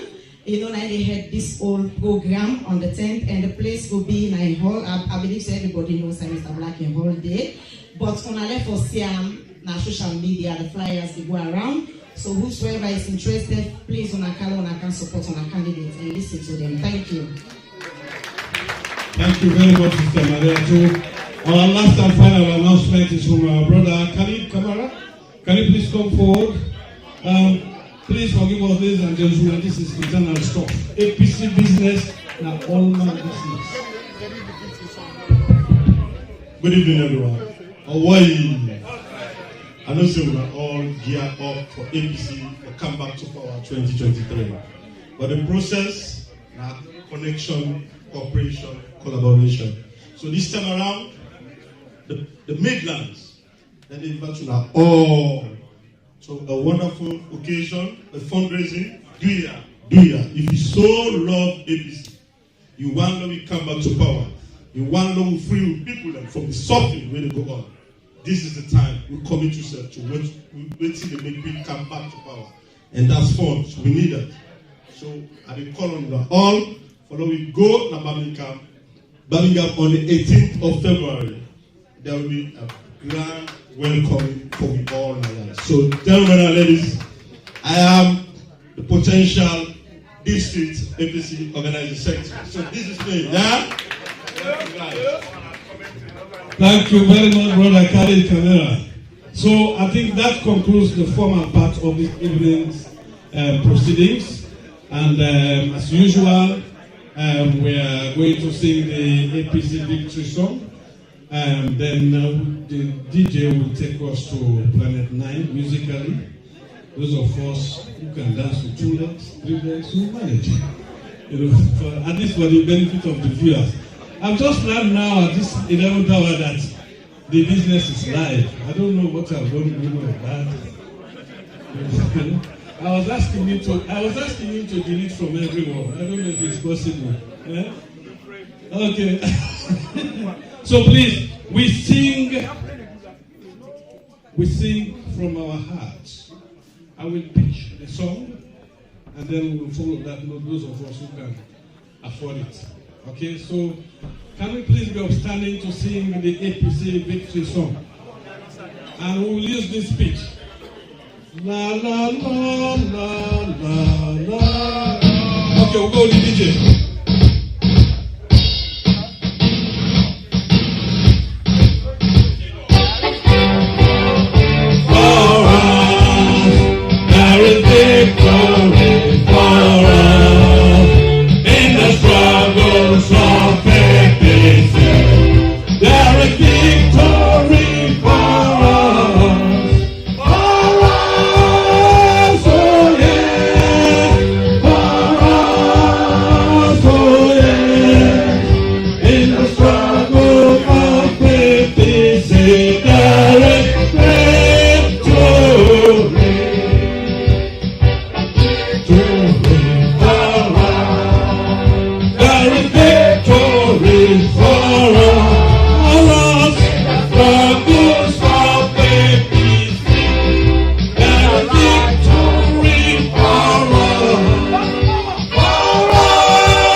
APC. Thank you very much. Those of us who would like to have food, I think food should be served. And then Mr. DJ, it's over to you to keep us on our feet. Thank you very much. Thank you.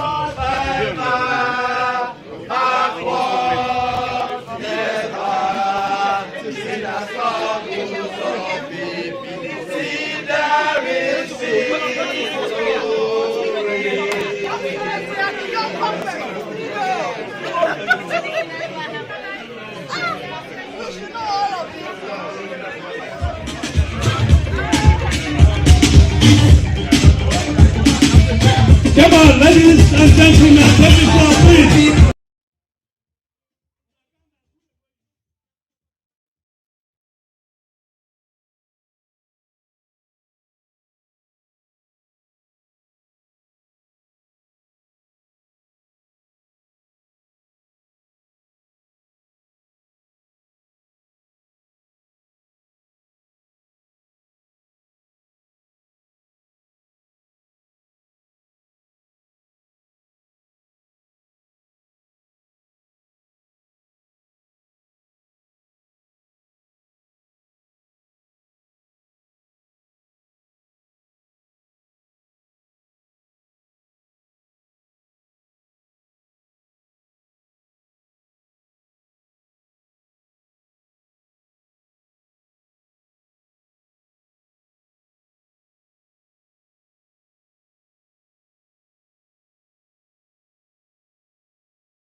Hello, hello, 1 2 1 2. Microphone check 1 2 1 2 1 2 1 2.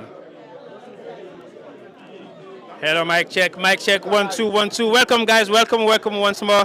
We just done finish the declaration of Abdul Gbla in declaration today. Now, Peckham, South East London, where he don't do officially. So as from today, he has made himself an official candidate or potential candidate for not Constituency 054 anymore, but the Sonkolili district of Sierra Leone.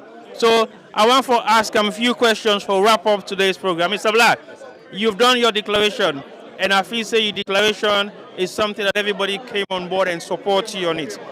What will be your opinion to the support that you gathered here this evening? Well, first thing first, I want to thank Sarah Jem for covering this event. Without you guys, I don't think my event, my declaration would have been a success. So I really want to thank you guys for showing up. And then to your question, to put these kind of events together is not easy. It takes a lot of sleepless nights, putting words together, convincing people, in writing, in person, and your reputation. And so I want to thank everybody for coming, sacrifice they've made, and the contributions they've made, and a lot of them still donating. So I hope that this gathering here can inspire other people as well to continue the donation. And I strongly believe that the money will not go to waste, and they will invest it on the right person, which is me, Abdul Gbla, to represent the APC party in the district blocks. Is your outfit deliberate? I'm African, so yes, it is deliberate. And I represent a culture that my outfit represents as well. So I only think that as a young black man, that I still continue that trajectory and a cultural and traditional thing. Even if I'm still in the West, I still have to carry on my African heritage. I know you've made a lot of thanks and appreciation to so many people here this evening, and you still continue to make your thanks and appreciation to still many people while you're still live around as you're wrapping up. Why do you focus on saying thank you to people, even though they have done everything that they've done for you, but you still continue to say thank you to them, even when you're about to make your final declaration speech, you were just saying thank you to people. Why do you focus on that specifically? Because I'm someone that has a great appreciation quality, and I still believe that me saying thank you to them is still reach out to other people. Is that because me saying thank you also, I hope it resonates to other people, that I'm truly grateful and I really appreciate everything that they've done. And there's more to come from these people that I'm thanking, and it's just because obviously some people don't want to come in public and support me, but behind the scenes they're there. So when I say thank you, there's certain people that are not here right now that I'm saying thank you to indirectly. What will be your final message to the people who are watching you right now as you've made your final declaration officially this evening? Well, please support me, continue to support me, and like I said, I am the right person. I strongly do believe that. If not, then these people won't be here. I won't be able to convince them. I won't be able to convince Sierra Jem to be here to cover this event live. And I also want to reach out to the APC party. I cannot end this event without thanking them for what they've done for the country and what they've done for me as a young man growing up. The APC did invest in my dad, they did invest in me, So I want to thank the APC party, and I think it's only time that I pay them back. And by paying them back, it'll be good for them to also put me in a position to be in the district block, to be able to pay them back with developmental kind of qualities and beliefs that we do have as a party. So I strongly believe that the APC party and the waiting executives can do the right thing and pick me and put me in the right place to represent the party in the 2023 elections. Thank you very much, Abdul Gbla, for that submission. And I believe people have listened to you this afternoon. People have watched most of the speakers that have spoken so many nice things about you. And they believe in you. You have people of dignitaries, personalities who have been in the position to talk on behalf of yourself. And I think that that will go a long way. So thank you for doing what you did today, and we wish you all the best for the shortcomings of the next 4 months, and we hope to see you in Freetown and fight the battle, not just to be a member of parliament, but for also your party to be in next governance. So thank you very much for your time. Thank you. Well, that was Abdul Gbla, and I think definitely we're going to have one more person that we're going to talk to about this entire process. As the process is unfolding, I've got a gentleman right now where then they call Conor Ambassador. Conor Ambassador. Conor Ambassador, come. So, I know say you always want for express yourself about the amount of passion where you get for APC. You there also this evening for celebrate the declaration of Abdul Gbla. What is your take on him as somebody who don't follow the party for so many years? Well, actually, good evening, everyone. I'm so happy for there today for support to brother, a young man where myself and me are the motivator for let be a politician, and he listen to we, he take the advice because waiting in Papa been don't left the legacy they don't left, so he want to continue with that legacy there, and we the supporter on that because we people in the suffer in Sierra Leone, na the villages them, and he went there, he come on Europe. Remember say somebody come on Europe, you know make proud, say they go right to the village to see company youth man them. And old people them, they see out in the suffer, you don't mind, he use the back under them, he take transport for go and campaign with them, for do the registration and then do them. Actually, they do them perfectly. So they are today for support them. Whatever thing they aspire for, let God make it succeed. Let God make it succeed. I'm so happy for that. So now that's make me self and me, I'm a politician, are eager or are anxious to help me people them back home. Because we people in the suffer, not all my Ibukana Europe, but if we help them, then we'll get more motivation and the youth them. Understand? So I'm happy to be here today. So I know say you know a passionate APCian. What's going to be your message to APCian the way they are alone within the diaspora? Because this now specifically for the diaspora. What's message you want for send to them in terms of the support and the fundraising team where Abdul Gbla don't make this net? When anybody so far away they try for the fundraising for the party, we need to come on board and join us together for support that person there, because we don't need for discrimination, we don't need for waiting for make confusion, we don't need violence in our party. We for join us together and we for join us together for support each and everyone. No left about that. Fight violence. You know, for don't motivate the younger ones them. Don't motivate the younger ones them. The younger ones after young generation and then they come on board. Thank you all. Thank you very much, Conor Ambassador. Definitely, Sangari. Lansana Sangari is only not to just Salon or Conor Ambassador. Nami brothers, well, Nami Fambul. Yes. But we left that one there for that. Then a different discussion. Yeah, thank you. Thank you very much. Thank you. Well, again, as I say, I don't talk to Conor Ambassador, but I guess one person more want for talk so we now one of the man and we don't try and work very hard for make sure say we're here this evening with a successful event. I welcome another young ambassadorial pioneer of Sierra Leone politics in the making. But look, I just don't talk to Conor Ambassador. I just don't talk to Tonkolili Bobo. Now I can talk to you as one of the key pioneers them with this guy for mobilize young people and get them involved into active politics. What's your take about tonight's event? It's a grand event. For me, it was successful. We were able to achieve what we intend to do. It's all about bringing people together, bringing the APC membership together, bringing our leadership together to notify them and inform them about a young man, a dynamic leader, his aspiration and what he intends to do in his constituency. So it was a success. I know you played a huge amount of role bringing this together. How you just see young people within the APC community in the diaspora right now, where you feel say it's like a must for them to come on board and do something in a positive manner? Well, at the moment, we are the center of activities within the APC. So it's about us as young people taking responsibility and be confident that now is our time in terms of leadership. So obviously, for me, it's all about advocating and supporting some of these young comrades. Mr. Abdul Gbla is older than me, but because of my knowledge and expertise, I'm able to stand in front and organize these events. So yet again, as we go forward, we're going to see so many young people coming in front for leadership position, and I will be at the center with other young people to pursue their dreams and aspirations. I see a lot of young people, men to be specific, where are the women? I know there are many women who are also aspiring for different various positions. And now we are going into proportional representation. Is that going to resonate within the APC party culture wherein we've seen a lot of men taking front row positions? Where are the women? So yes, definitely. We believe in inclusiveness. We've got the 30%, which was recently passed in Parliament. The APC party is working on that. If I can draw your attention, we've got lots of women in the crowd here. I need you to bring them on after your interview. Yeah, sure. So we've got the likes of Sweet Bonita, we've got the Bintu Sise, she just left. We've got Aminata Sise sitting there as well. So these are all women aspiring for position as leaders within the APC. So yes, the women are there.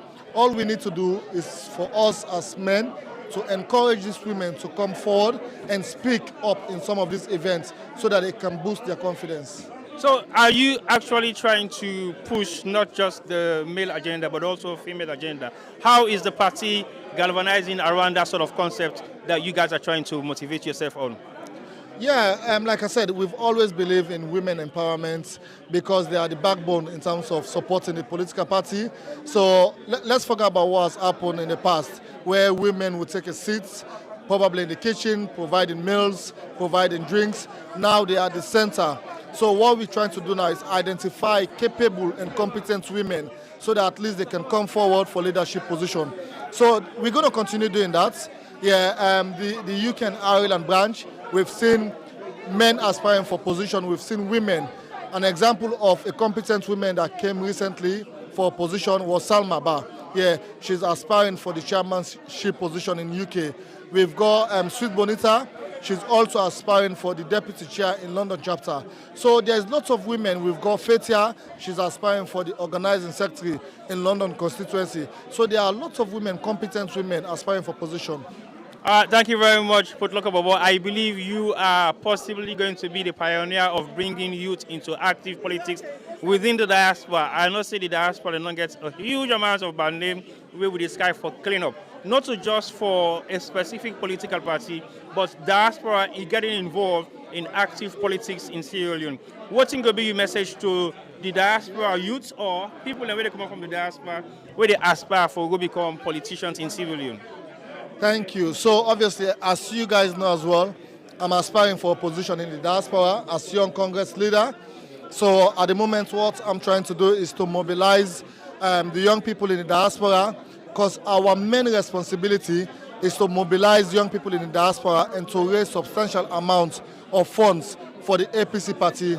In doing that, is for me to also identify young talents so that at least they can come in and play an active role within the APC party. So it's a work in progress, which I'm willing to do. Okay, thank you very much for that. And I think what you've just said has resonated to the minds of the people in the diaspora who actively want to get themselves involved into politics. But like I said to you earlier on, I want you to bring me few women, not the usual suspect that we always see on the front line of politics, but the ones that you think can actually say something about what they want to do within the political atmosphere of the party itself. And also bring me some amount of stakeholders, because we want to talk to stakeholders as well so we can have their views publicly. Yeah. They've spoken a lot tonight about young people getting involved into politics, playing the front role. So I want you to get me few of the few, the stakeholders and few women within the party structure that will definitely come and express themselves so we know exactly what they stand for. So I'm going to be on the mic for another minute on my own. Thank you. I'll do that. I'll wait for that to happen. Thank you. All right, well, that was Potloka Bobo. Like I said earlier on, Potloka Bobo has been one of the pioneers for bringing young people into active politics. Mr. T-Boy, I've got another hardworking and diligent woman in the APC, Auntie Amnata. She's also aspiring for position within the APC UK branch. So I want her to be able to speak about this event as well. Well, Auntie Aminata, welcome, and I believe you now one of the aspiring candidates for the position of what? Well, we don't know, but I want to well, that would be a secret, though. Well, I know the flyers are out now, but how again, can it be a secret if the flyers are out? I'm so happy that I'm here. Yeah, thanks very much, my son, Potloka Bobo. Yeah, my name is Aminata Sise. I've been working very hard behind no scenes for APC. I am the outgoing hospitality leader for UKNI and now aspiring as a financial secretary. By God's glory. Well, I'm looking forward to it. So why do you frown at the sky, like by God's glory? Is there anything of concern when you say that? Oh, actually, because everything you have to call God first. So that's just me. Anything I say by God's glory. Because I don't know what tomorrow will bring. For today, I know I've aspired, but I'm leaving everything in God's hands. So during your reign as the position that you previously held, I know you've done a lot within that period of time. And now that you want to aspire to become the financial secretary, what are some of your aims and objectives to get that going and actually deliver to the party structures in the UK? Well, as I said earlier on, I've been working so hard behind the scene with the UKNI executive. Now that I'm aspiring as a financial secretary, because I've seen the need for someone to manage our finances. We've been struggling a lot, even with the membership drive. We've struggled so much that, we couldn't get enough money to support our people back home when there is like a need for finances. So me being as an aspirant for now, or me succeeding to be a financial secretary, I think I'll be able to monitor things and get more people into APC who will be able to contribute towards the APC as a party and also generating money. And with that, I think I'll be so transparent, be committed, and loving whatsoever the APC are doing towards development of our country. APC, the diaspora wing in the UK, has been the biggest financial contributor. How are you intending to increase that capacity? And you already highlighted that you need more money. And you are the biggest contributor in the diaspora. We are the biggest contributor, thanks to God, thanks to everybody, thanks to our membership drive, thanks to people that are so committed in the APC. There are people that are really contributing into the APC. There are people that are just voluntarily contributing without benefiting anything. So in me being a financial secretary, I think I will look into things, start on the ground upward for me to be able to generate money.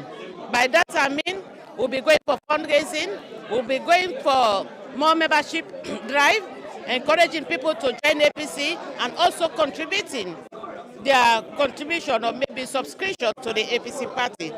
And that again, having said that, I think there are so many people out there that are willing to support us as a party, like the well-wishers. So we'll be able to reach them individually and get what we want from them so that our party will be thriving and progressing successfully. What's your name again? Aminata Sise. Congratulations, Aminata Sise. I hope you get the position that you're vouching for, and good luck. And possibly, if you need us to give you a pinch on your campaign, maybe we might do so, but no, we don't. But actually, good luck and welcome. My file is out already, so... Well, you didn't want to tell me earlier on, but I now know that you're going to vouch for the financial secretary. So good luck to that, and I definitely believe you might be successful in doing that because your positions in the past has been very fruitful to the party, and I think you're ready to do more. Thank you very much. Thanks so much. Right, that was a lady who has been representing within their reign as what she was doing in the past and what she is doing, or what she wants to do now is definitely to aspire for the position of financial secretary for the UK and diaspora branch. But I've got a few more APCians behind me who I'm going to talk to. And I think this time we have the APCians in the sub-region, or I would say APCians that are in the provincial towns of the UK. So we call them, I'll let you know what we call them. All right. So I've got Mr. Khalid and Supermed. I think I know these two faces. They're very familiar to me. So I wanted we go first which region we cover. One are APCians from the Midlands. And I believe the Midlands is making a huge amount of contribution to APC in the diaspora. Supermed, give me your opinion on that. Thank you very much, Mr. Moderator.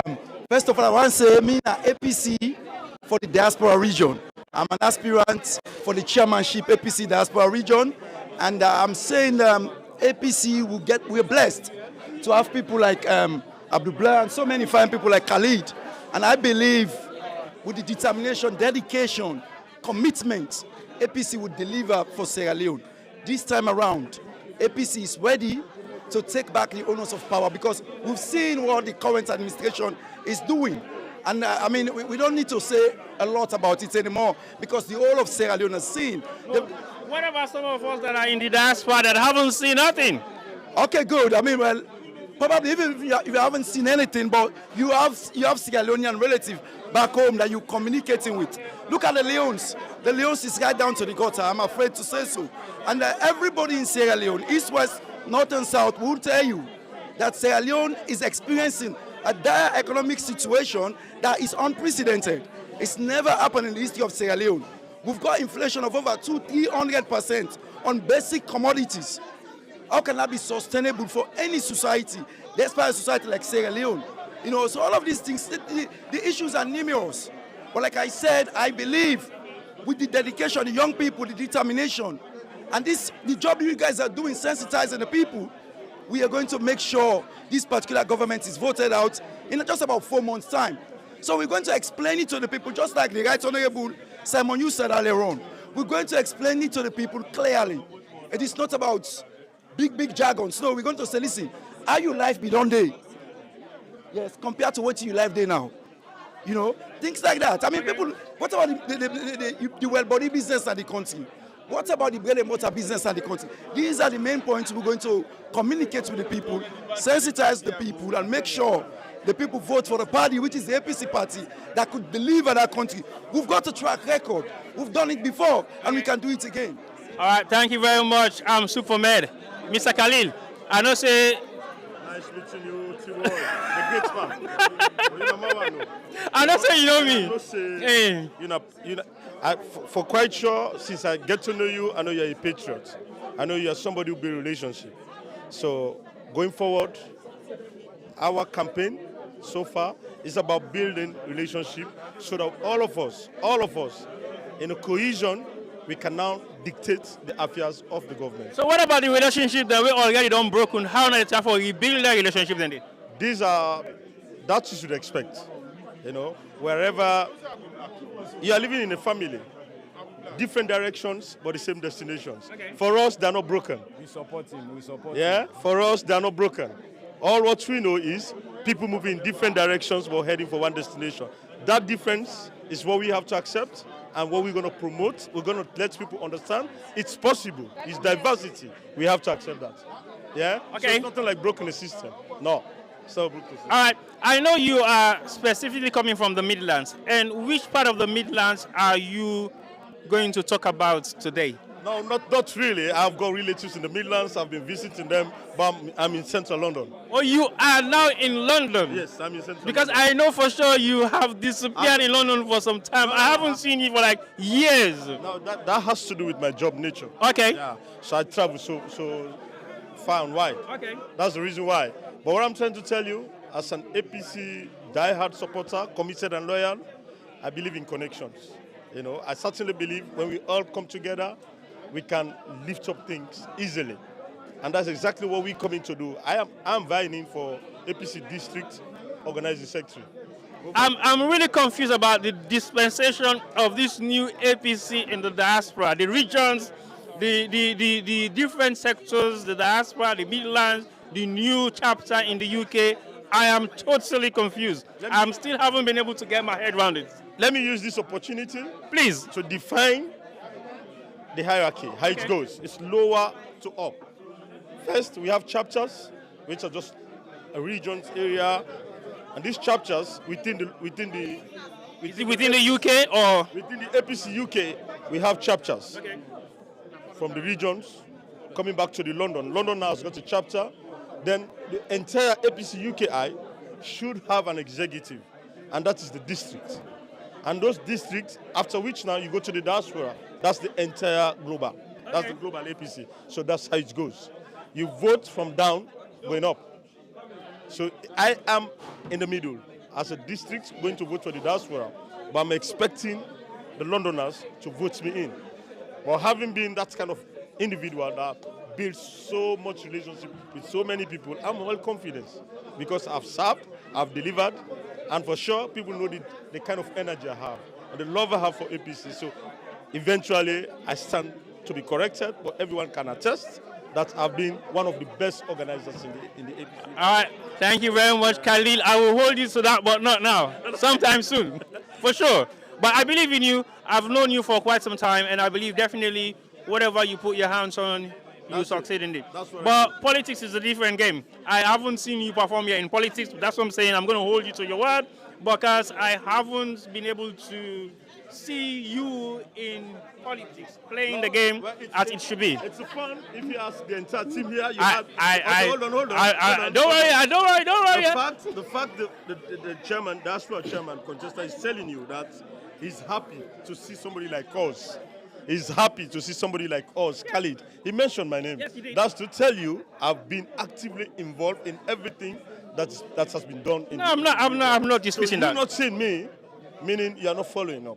But if you're following up, the name Khalid, no, I know the name Khalid, but not in politics. Not but in anyway, politics, yes, bro. Well, true. Yes, maybe somewhere, somehow. But anyway, give message to the people in the diaspora because the diaspora in Hungary, plenty about them alone, and APC, SAPP have been the same, and they've been outrageously bad for the past 20 years in Sierra Leone politics. What thing will be your message to the diaspora? We want for go contest now. Salon, example with like Abdul Gbla and so. My brothers and sisters at the global world, at the Colonuna, when we talk about a nation, you can assess somebody based on a track record. It should have pointers. Somebody will get for tell you, say, I want to go build school. If I don't see for select picking, then I will go to school. Somebody will tell you, say, he care for health. It must see for you, say, he's healthy here. That kind of thing, and because you can't give what you don't have. Now you make some of we always believe, say, people, we they assess them before ever we qualify them. So me, they tell everybody, the Sierra Leone, where we know, the APC has always been closer to its people. When you look at everything APC they do, the people that within the APC, they're always closer to the people. When you're closer to the people, you know their welfare. When you know their welfare, you can now work on them. So gents, ladies, everybody worldwide, APC close to you than SLPP. That's what we know. So why even they think, say, SLPP is greater than APC?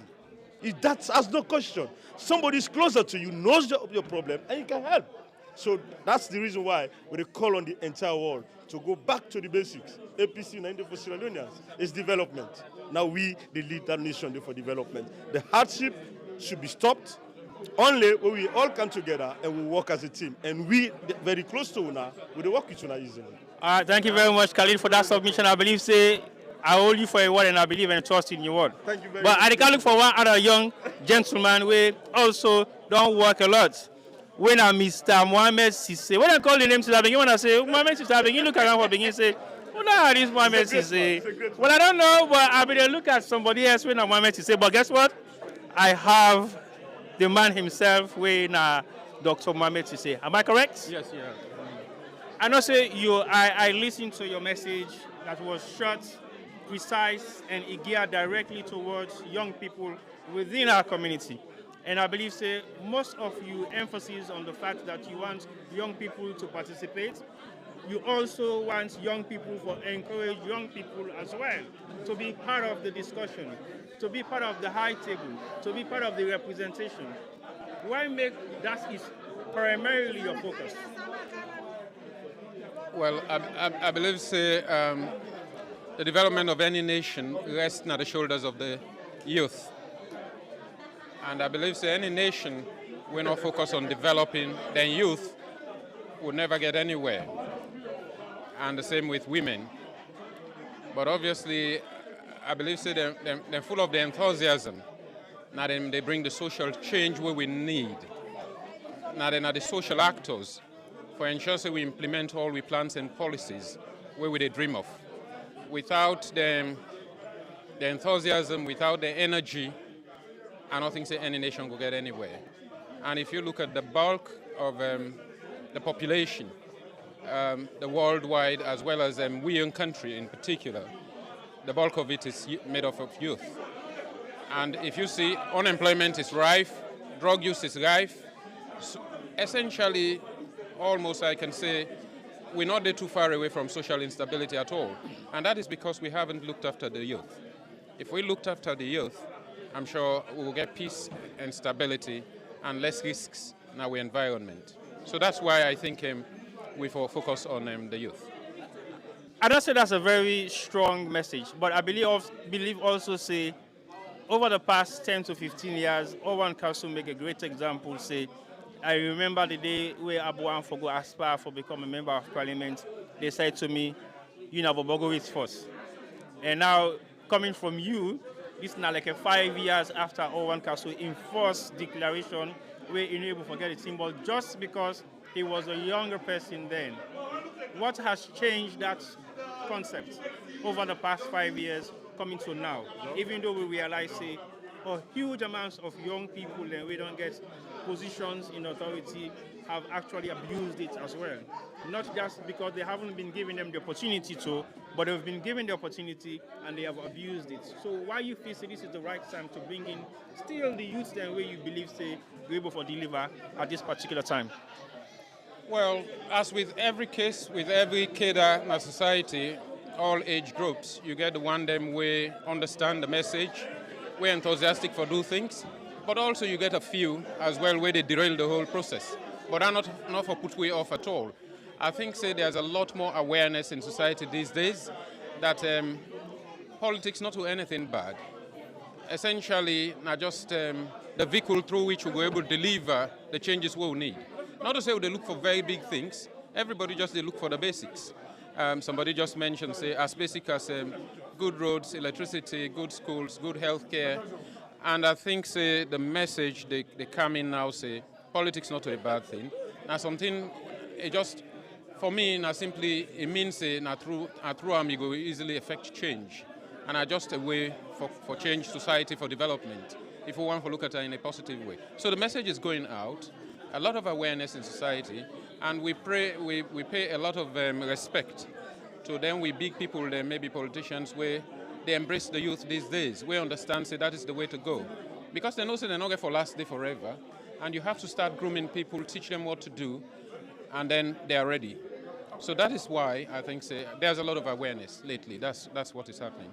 Thank you very much, Dr. Sise. We believe say people like you go able to change the concept of the older generation of politicians that we don't want salon politics over the past decades. So we believe say with Tuna being around, there is still hope for young people within our society. Thank you very much for that message. Thank you very much for that. Thank you. Well. Thanks for your time. All right. That's now Dr. Mohamed Sise.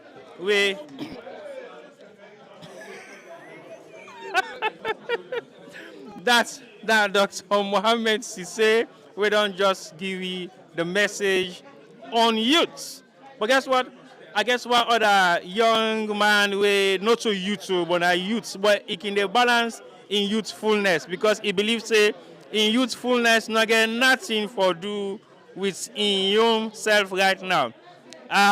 They call on one name just now, I never for me my name, but me I call on by the name was Sabi.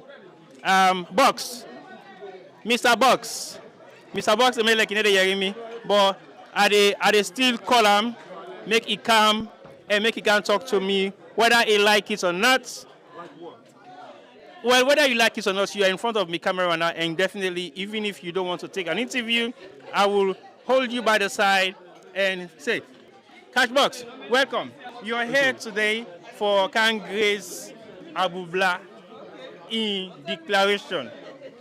I didn't ask you about the statements where you make on the declaration message where you give, but I specifically ask you one question. You are young and you are vibrant. What's it make you feel they say young people then are the new wavelengths for politics in civilian? Well, look, I believe in young minds, not young as in age.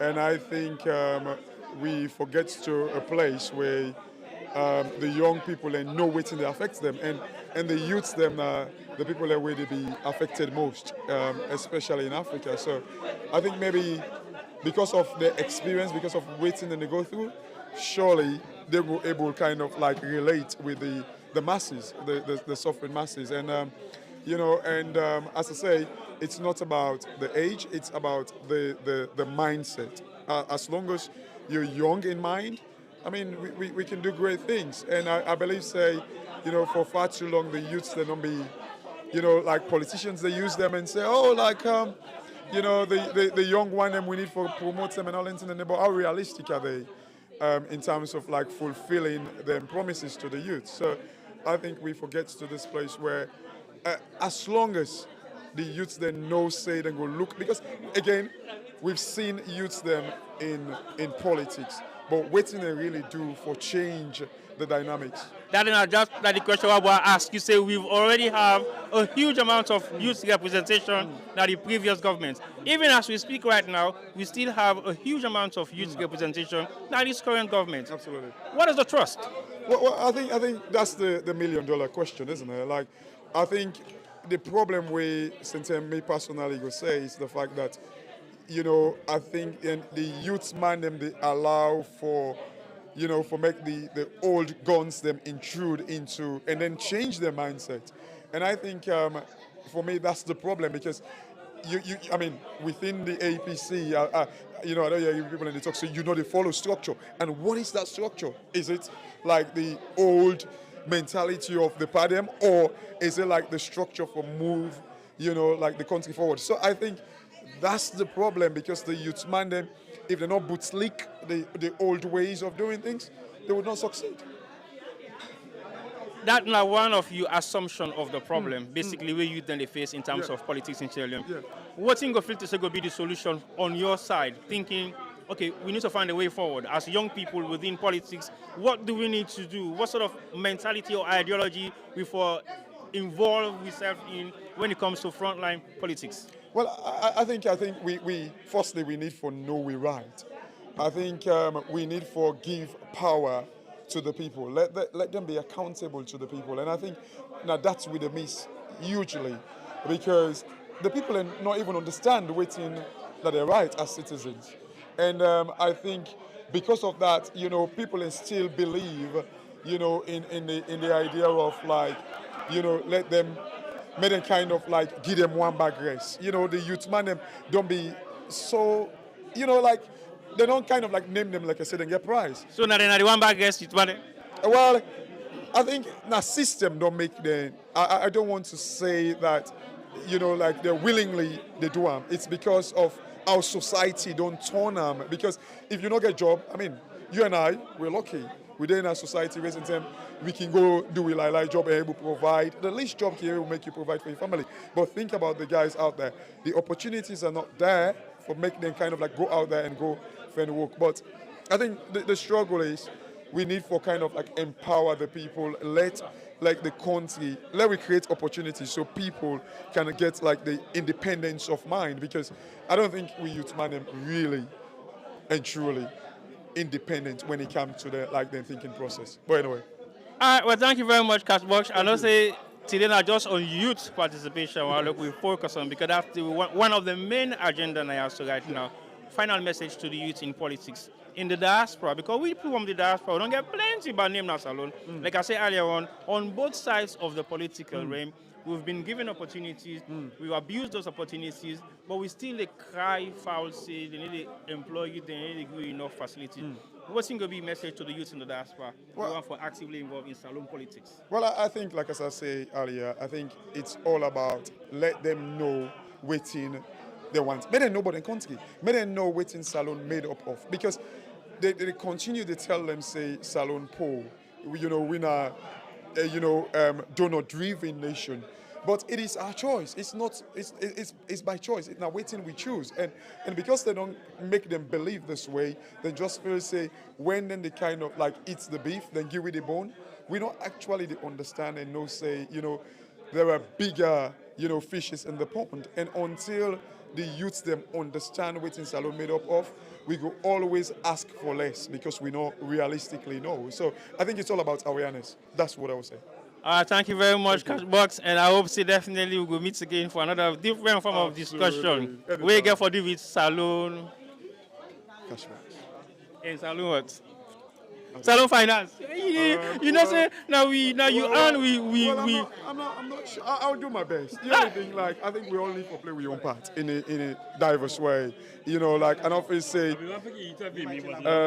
you know, like, you know, even though, you know, like area. T-boy, you're a very clever guy. You've got a lot to offer. Who does say me clever? I know that. Well, thank you very much, Casper. Definitely, we'll meet again soon. Thank you. All right, so they go back again to my team, and my team is here. I'm talking to what? Camera 1, camera 2, or camera 3?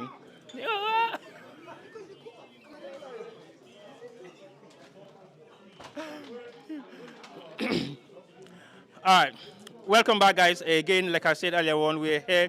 We're wrapping up now because we're still in at the venue where Abdul Gbla can declare himself for become a member of parliament now the Tonkolili districts of Sierra Leone. I think I want to say thank you to everybody watching. I want to say thank you to everybody who don't take their time and watch this program right up to the end. As Sarah J Media, we came here today, this evening, to grace this occasion by covering it and making sure that we broadcast it live to people out there. Again, it's one of our duties within our community, but also they do harm not to just because we believe in Abdul Gbla, but we are in the diaspora, so we have to support each other within the diaspora, because the diaspora has always been given a wrong kind of they don't blanket sweep for people that when they do well in the diaspora, then they make sure they do boku thing, they will not right, then they put blame them for wishing how they put salon.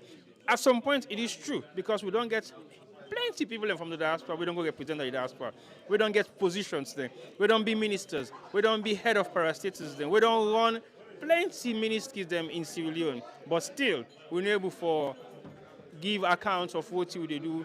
We're able to be transparent as much as we are transparent in the UK or whatever part of the world we do. But don't forget, whatever practice you don't pick up on the diaspora, make sure so you maintain and keep that practice there. Because that practice there, that's the only practice where you don't learn for the past 10, 20, or 30 years we don't live in the diaspora. You don't go back home salon and you change overnight thinking, well, you get for follow suits, you get for do what's in everybody else they do. Because then guess one saying we say, if you cannot beat them, you have to join them. But I think we've left that mentality there and try for focus on positive things that we would learn from the diaspora. So I want to say thank you once more to everybody with the watch me on Facebook and YouTube. And I want to say join us next week on Wednesday, likely Thursday or Friday, for another edition of 2 programs that will on the run within 2023. One, now how do you go to go inside the Republic, done there for the past 2-3 years. And then the second one now, head-to-head 2023 with practically the focus on politics. So don't fail those few days next week, Wednesday, Thursday, and Friday. We'll be coming on live again with any of those 2 programs. So from me, on behalf of the Sarah J Media team, I want to say thank you to all the viewers that we don't watch with today on YouTube and Facebook. So thank you once more, and have a great weekend Sunday, and get ready to go back to work tomorrow, which is Monday. Although some people will get time off, but tomorrow is another working day, and we will soon back again early next week. Tata from me, T-Boy, signing off from London. Bye.